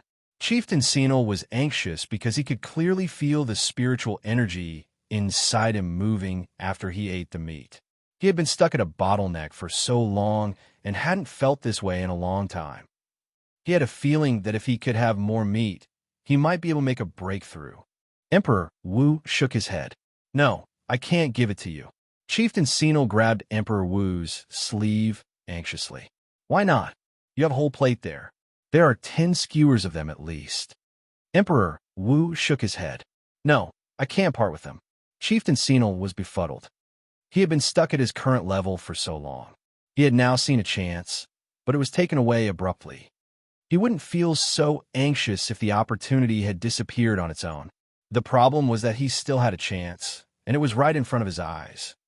Your Majesty, Chieftain Senil was very worried, but Emperor Wu teased him deliberately. Crossing his hands behind his back, the emperor shook his head proudly. As he shook his head, Emperor Wu thought to himself that little Feng Wu really was a genius.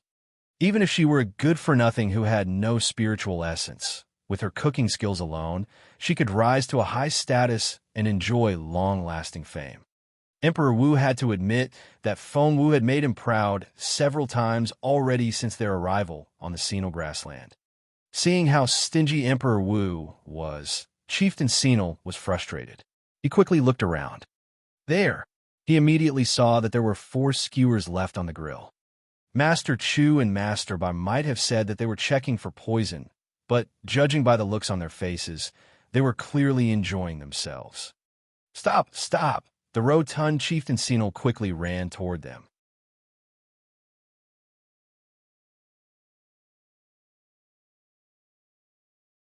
Chapter 1591, Struck Dumb, 1. Chapter 1591, Struck Dumb, 1. Master Chu and Master Bai were enjoying their meat. When they turned around, they were terrified by what they saw, because the rotund Chieftain Senil was running toward them at top speed. He waved his hands as he ran. Stop! Stop eating! Stop eating! Master Chu and Master Bai exchanged looks, and with tacit understanding, they ate even faster. Who was he kidding? It wasn't every day that one got to taste Miss Feng Wu's cooking, and those who had the chance should count themselves very lucky. Whoosh! Whoosh! Whoosh! Master Chu and Master Bai filled their mouths as fast as they could, the roast meat quickly disappearing into their mouths. By the time Chieftain Senil ran to their side, all he saw was the empty grill and their full mouths. The chieftain said, "Didn't I tell you to stop eating?" He stared at their mouths, wanting to dig the meat out. Meanwhile, the crowd was divided in their reactions. Over on Emperor Wu's side, because most people knew that Feng Wu's food could help with one's cultivation, they were already used to this. However, the people of the Senil grassland had no idea and were all astonished when they saw how their chieftain reacted. Especially Sapphiro. She stared at Chieftain Senil in disbelief. "Father, are you all right?" She saw with her own eyes Emperor Wu inviting her father to eat the meat, as well as his reaction when he ate it. He looked like he was under a spell. Chieftain Senil didn't have time to talk to Sapphiro. Right now, he was glaring at Master Chu. "You did that on purpose, didn't you?" Master Chu finally swallowed the meat in his mouth. He then patted his own chest and stared at Chieftain Senil in bewilderment. "Why, Chieftain, why are you here? How can we help you?" Such a poser. Chieftain Senil wanted to smack the 2 men. He had a strong feeling that with one more skewer of meat, he would make a breakthrough. Just one more. Looking around, Chieftain Senil almost felt like calling Master Chu and Master Bai dogs. Both had eaten every last shred of meat on the skewers, and not even a tiny bit remained. They were animals. There was nothing left on the grill, but Emperor Wu wouldn't give him any meat. Chieftain Senil suddenly realized something. The meat was roasted by Feng Wu. "Your Princess Feng Wu, right?" He turned to Feng Wu. Feng Sun was the first to react. As soon as Chieftain Senil looked at her, Feng Sun rushed over and shielded Feng Wu with his own body. Chieftain Senil glared at Feng Sun. Go away, you. Feng Sun chuckled. Little Feng Wu is my sister. If you need anything, just talk to me. Chieftain Sinel's eyes lit up. Good, good. What nice young chap. Come here. I want to talk to you. Chieftain Sinel patted Feng Sun's shoulder in a familiar manner, as if they were best friends. Sapphiro rolled her eyes. She could barely recognize her father. He had never acted like this before. Right now, her father looked like an eager young man running after someone else's daughter. It was too obvious. Father, have you lost your mind? Sapphiro was confused. Chieftain Sinel didn't have time to talk to Sapphiro right now. He waved her off, telling her to go away.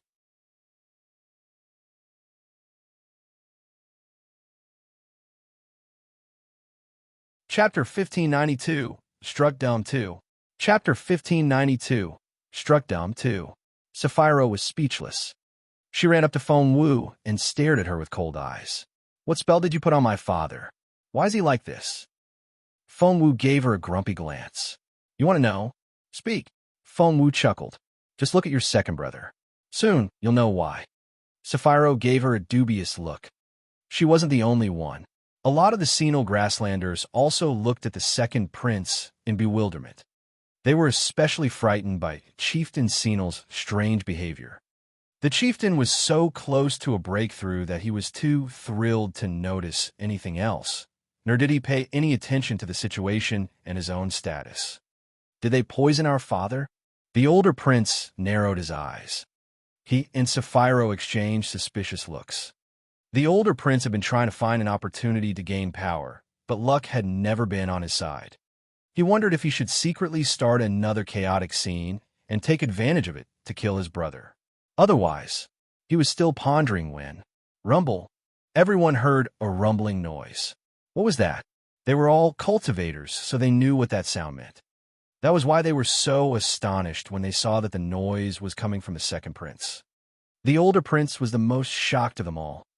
He had always found his brother a threat, because not only did their father like the younger prince, he was also an excellent cultivator with great natural endowments.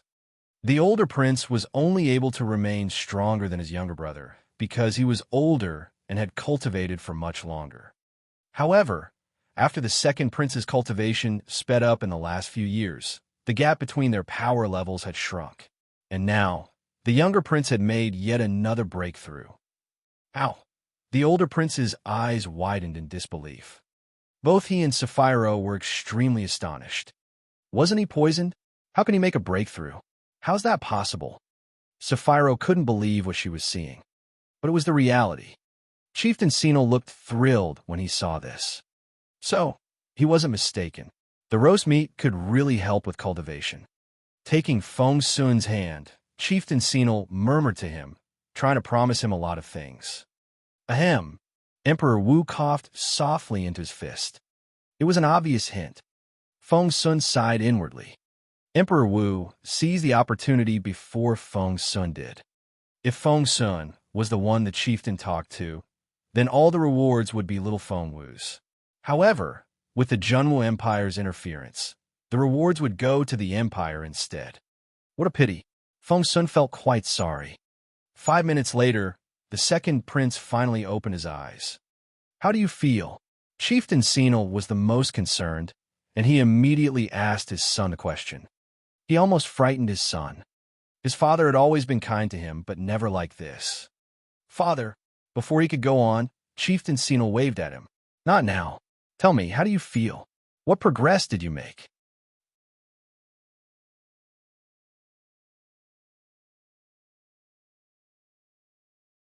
Chapter 1593, Struck Dumb, 3. Chapter 1593, Struck Dumb, 3. Knights now gave an honest reply as he finally said, I'm one level higher. Because of the roast meat? Although Chieftain Sinel didn't want to believe it, he felt that it was the truth. Knightsno's glance landed on the grill, and he recalled what happened before and after his breakthrough. After that, he nodded solemnly. Yes, it was indeed because of the roast meat. With those words, he suddenly realized something. Getting to his feet, he walked up to Feng Wu and bowed politely. Thank you, my princess, for your roast meat. The warriors of the senile grassland were astonished by his bow. Seriously? It's true?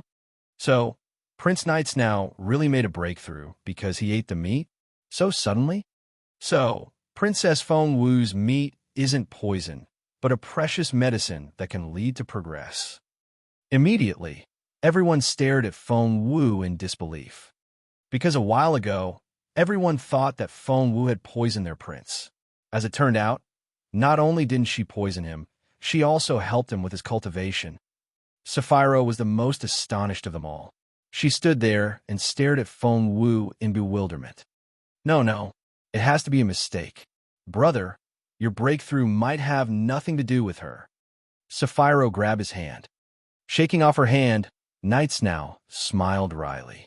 Sister, is it so difficult for you to admit that Feng Wu is awesome? Sapphira was dumbfounded. Knights now bowed at Feng Wu again. Sorry for putting you through this, Princess Feng Wu. If you need my services in the future, I'll do whatever I can, through fire or high water. He then stood up and calmly moved to one side. Meanwhile, the older prince stared at Feng Wu with hatred in his eyes. Since she had enabled Knight's Nose breakthrough, she was his enemy from now on. Meanwhile, Chieftain Senil felt like screaming. He had almost struck a deal with Feng Sun, where he would offer 3 treasure items from his vault in exchange for some of Feng Wu's meat. However, Emperor Wu intervened, and the deal fell through. So now, Chieftain Senil had to negotiate with Emperor Wu, and the negotiation was for their ears only. The crowd dispersed after Chieftain Senil and Emperor Wu walked into the tent. Xiao Wu, you're amazing. Feng Sun smiled at Feng Wu. You've made the Junwu Empire proud again. Look, Chieftain Senil is so anxious to have your meat that he's sweating. Feng Wu chuckled. Feng Sun sighed, his tone regretful. Too bad that His Majesty stepped in. Otherwise, the treasure would have been yours. Feng Wu smiled at him. The smile gave Feng Sun the creeps. Why are you smiling like that? There was a meaningful look in Feng Wu's clear, black eyes. She patted Feng Sun on the shoulder. My dear brother, you're still so naive. His Majesty is a veteran in this. He knows what he's doing. Feng Sun stared at Feng Wu in bewilderment. What? Feng Wu smiled wryly. Why do you think Chieftain Senil is so excited over some roast meat, to the point of ignoring his own position? Feng Sun said, he's going to make a breakthrough soon.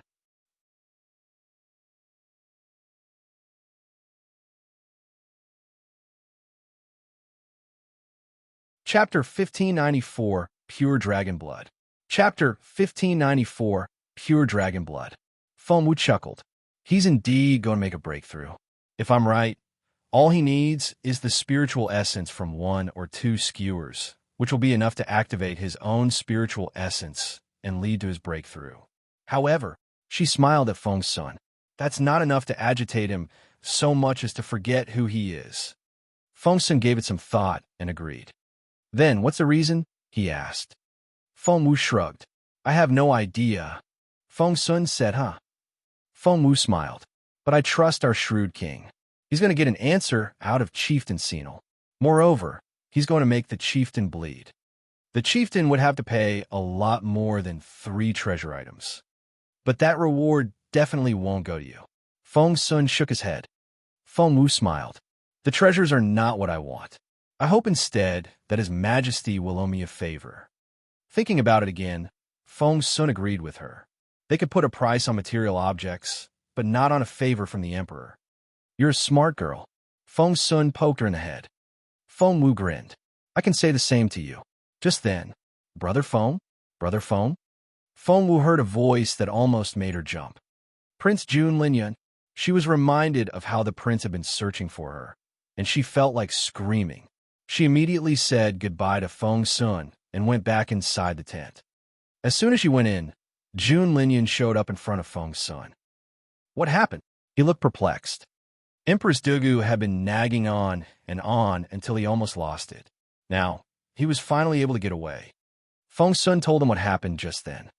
Jun Linyan wouldn't believe it. If eating meat alone can help with breakthroughs, then why should we bother to cultivate at all? We can just eat meat every day. Jun Lin Yun said casually. What he didn't know was that Chieftain Senil had asked Emperor Wu to give Feng Wu to him in exchange for 1/5 of the Senil grassland. However surprised Emperor Wu was, he refused the offer without hesitation. Who was this man kidding? If the emperor dared to give Feng Wu away, Jun Lin Yuan would definitely throw him off his throne. Meanwhile, Feng Wu was taking care of 2 objects. They were the gifts knights now had brought. The first one was the dragon's spiritual stone. There were 2 of them. One was for the cub, and the other was for little Phoenix. The dragon's spiritual stones were the size of an egg, and they gave off a faint glow. She gave one to the cub, and while she was still wondering what the cub would do with it, she saw the cub pick up the stone and smash its small head on it. It sounded very painful. As expected, there was a cut on the cub's forehead, and blood ran down its face. The blood then dropped onto the dragon spiritual stone. Instantly, there was a red flash. Whoosh! White light flashed, and in an instant, spiritual essence rushed into the wound. Struck by the light, the cub fell backward. Before Feng Wu knew it, the cub had passed out. Little guy. As soon as Feng Wu spoke, little Phoenix stopped her. Don't touch it. Little Phoenix cried out and stopped Feng Wu. Its capability has been activated. Only fate can decide what it will become.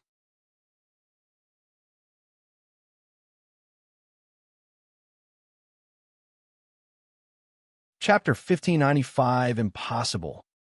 Chapter 1595, Impossible. Feng Wu asked curiously, what classes do spiritual pets usually have? Little Phoenix said, there are 6, S, A, B, C, D, E, and F. If one can activate Dragon Blood, they may reach SS class. If one can go beyond that and inherit the pure Dragon Bloodline, they'll become SSS class.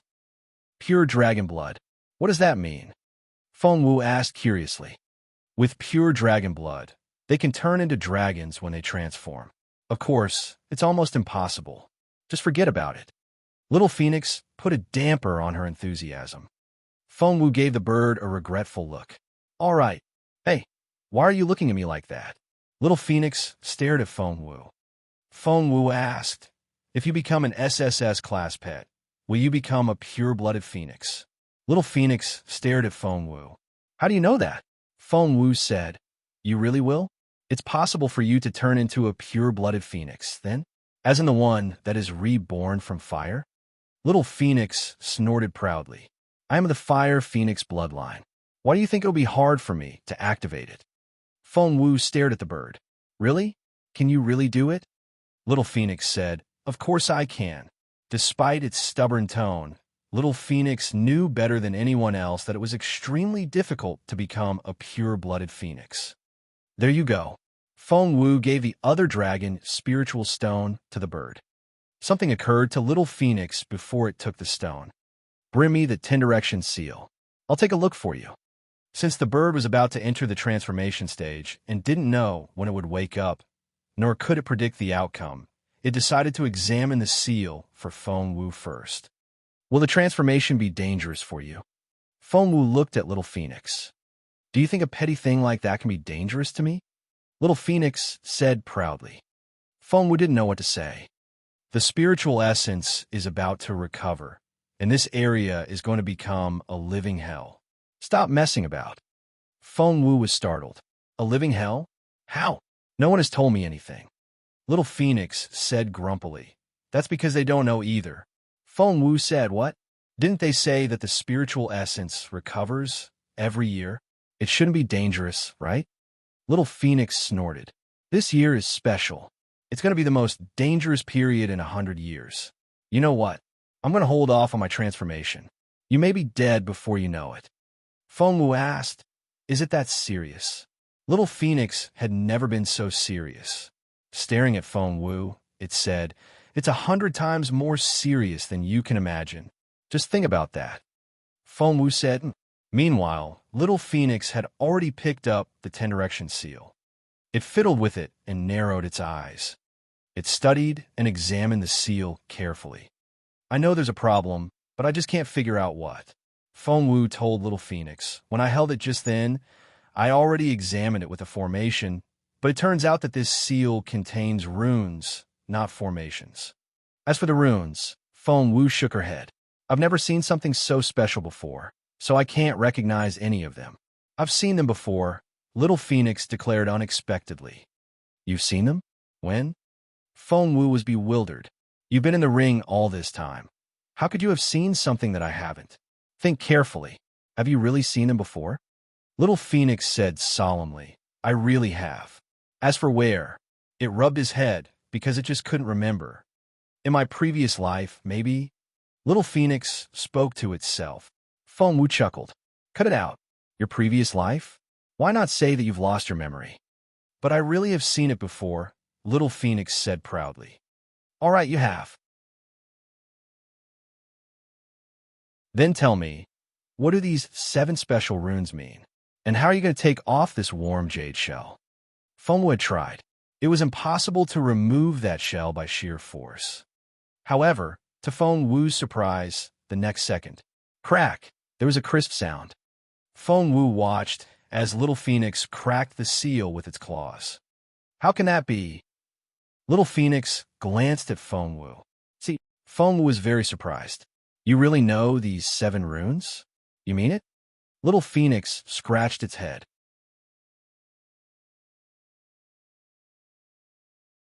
I do, but it seems like something from another life. I can't remember. Well, the result is what's important, not the process. Feng Wu said, I can't argue with that. Little Phoenix had already removed the outer layer of the seal to reveal a small, exquisite blood-red seal inside. What's this?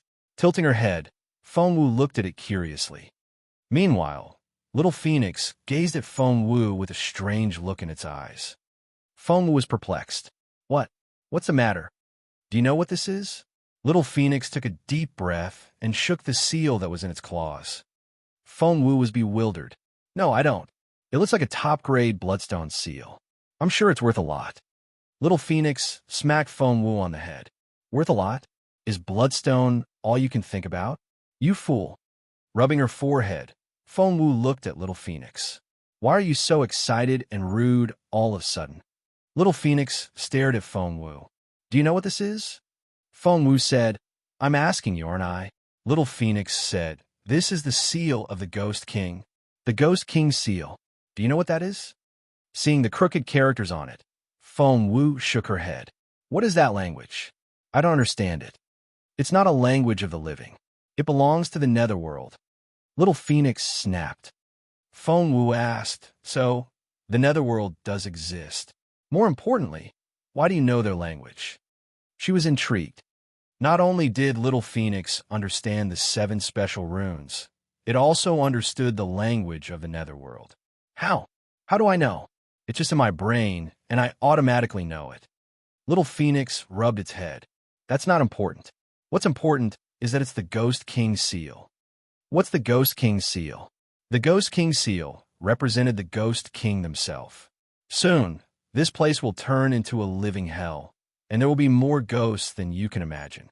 Little Phoenix sounded excited. These ghosts don't have physical forms, and it'll be almost impossible to kill them. But now, things will be different for us. It shook the seal and said excitedly, now we have the Ghost King seal. It'll be like the Ghost King is with us. When we take out the seal, it'll freeze the ghosts. If you're more capable, you can even control them and use them yourself. How awesome is that? Feng Wu's eyes widened. Is this bloodstone seal so awesome? Little Phoenix snapped. I told you already. It's not a bloodstone seal. It's the Ghost King seal. Feng Wu said, that's to say, if I have this seal on me when the spiritual essence recovers, the ghosts won't bother us, right? Little Phoenix said yes. Feng Wu was thrilled.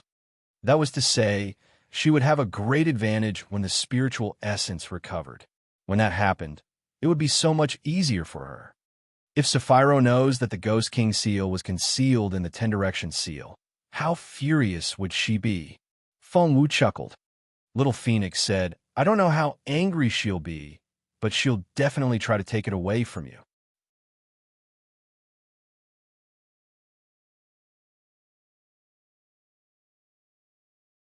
Chapter 1596, Life and Death 1. Chapter 1596, Life and Death 1.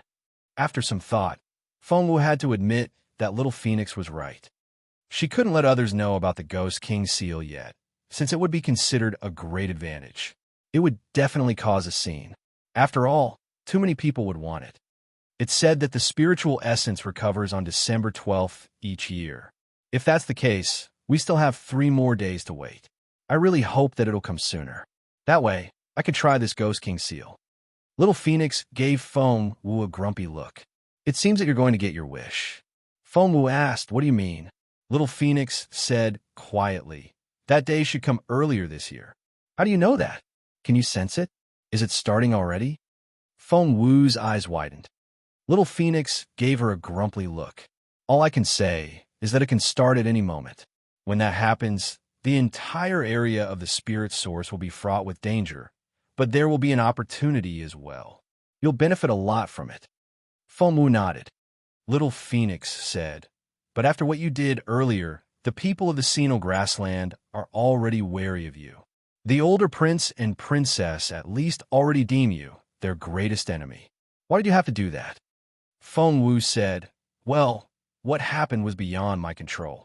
She didn't expect knights now to make a breakthrough because of some roast meat, nor could she have expected that Chieftain Senile would have such a big reaction to the spiritual essence in it. Little Phoenix waved her off. If an explanation could fix everything, why would you need to cultivate? Just remember, when the spiritual essence starts recovering, you should follow Jun Lin Yuan and never leave his side. Got it? Fengwu frowned. If that was the case, how would she find her own opportunity? Little Phoenix wanted to smack Fengwu on the head. Don't you see? Jun Lin Yuan is the one with the real luck. Follow him, and you won't get any fewer opportunities. Fengwu smacked her own head. That was right. How could she forget such an important thing? When did you say that the spiritual essence would recover? Fengwu turned around and asked Little Phoenix. Any moment, Arg. Little Phoenix suddenly cried out. Fengwu stared at it. Little Phoenix stared back at Fengwu. Don't you hear the cracking sound of magma underground? Fengwu shook her head in confusion. Little Phoenix snorted. Why are your senses so blunt now? Fengwu was even more confused. Now, with a sharper 5 years ago? She remembered that she wasn't as capable 5 years ago, and she couldn't sense much then either. Little Phoenix said, I don't mean 5 years ago. Fengwu was even more confused. When do you mean, then? When? Little Phoenix tilted its head and tried to think, but it still couldn't remember why it would have such an impression. It smacked its own heart. It's very strange. After waking up this time, I feel that there are more things in my head. Fengwu nodded. That's right. You become very strange now. Little Phoenix wouldn't acknowledge that. You're the one who's strange. The following morning, while Fengwu was still sleeping, Little Phoenix was already banging around in the ring space. Hey, wake up. Little Fengwu. Wake up. Little Phoenix made a ruckus.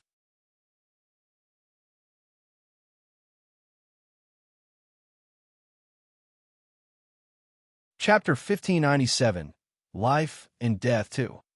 Chapter 1597, Life and Death 2. Hey, Little Fengwu, are you a pig? The sun is so high already. Get up. The spiritual essence has almost spread to here. Fengwu had wanted to lie in, but when she heard the last bit of Little Phoenix's words, she jerked up in bed. What? The spiritual essence is almost here? Fengwu jumped to her feet and ran toward the door. Little fool, Little Phoenix said grumpily. Lifting the curtain, Fengwu saw that everyone outside was attending to their own tasks and affairs without showing any anxiety. She examined the air around her, but didn't feel any dense spiritual essence, let alone this so-called chaotic energy. The spiritual essence hasn't spread here. Throwing a dirty look at Little Phoenix, Fengwu wanted to climb back into bed. She was exhausted from cultivating the night before and still hadn't recovered yet. She needed some quality sleep time to recharge.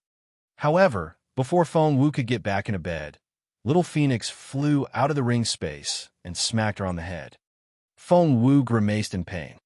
Holding her head, Feng Wu stared at little Phoenix and gritted her teeth. What are you doing? Somehow, she felt that little Phoenix became much stricter after it woke up this time. To be more precise, it seemed to become an elderly figure who liked to scold her. It was such a strange feeling.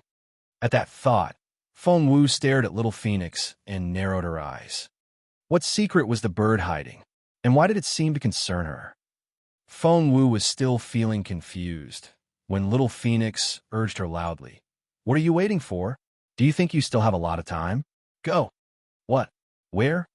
Feng Wu was confused when she heard those words. Go find Jun Lin Yuan, little Phoenix yelled anxiously. After it woke up this time, it had gained the instinct to tell good fortune from ill omens, and it could sense now that Feng Wu was going to run into some danger. Why should I go to Jun Lin Yuan? I won't. Grabbing her duvet, Feng Wu wanted to lie down again. Little Phoenix picked up the duvet with its beak and threw it away. Hey! Feng Wu glared at little Phoenix. It was a good thing she didn't sleep in the nude. Staring at Feng Wu, little Phoenix spoke in a tone that suggested that Feng Wu wasn't able to live up to its expectations. Little Feng Wu, do you think I was making fun of you when I told you to go to Jun Lin Yuan? Do you not realize that there's a life-threatening tribulation ahead of you? What? Feng Wu was really surprised this time. A life-threatening tribulation? What's that? Little Phoenix glared at her. I can't reveal divine secrets, and I can't foresee the details. But I'm sure of this tribulation, so hurry up and go to Jun Lin Yuan. Stay with him for the next few days. Don't go anywhere else. Go now. Feng Wu still dallied. Little Phoenix wanted to kick her. Which is more important, your pride or your life? The latter, of course. But little Phoenix stared at Feng Wu. Feng Wu said, Are you sure about this? Little Phoenix looked solemnly at Feng Wu. Yes, not only is it a life and death tribulation, but what? Feng Wu gritted her teeth and asked nervously.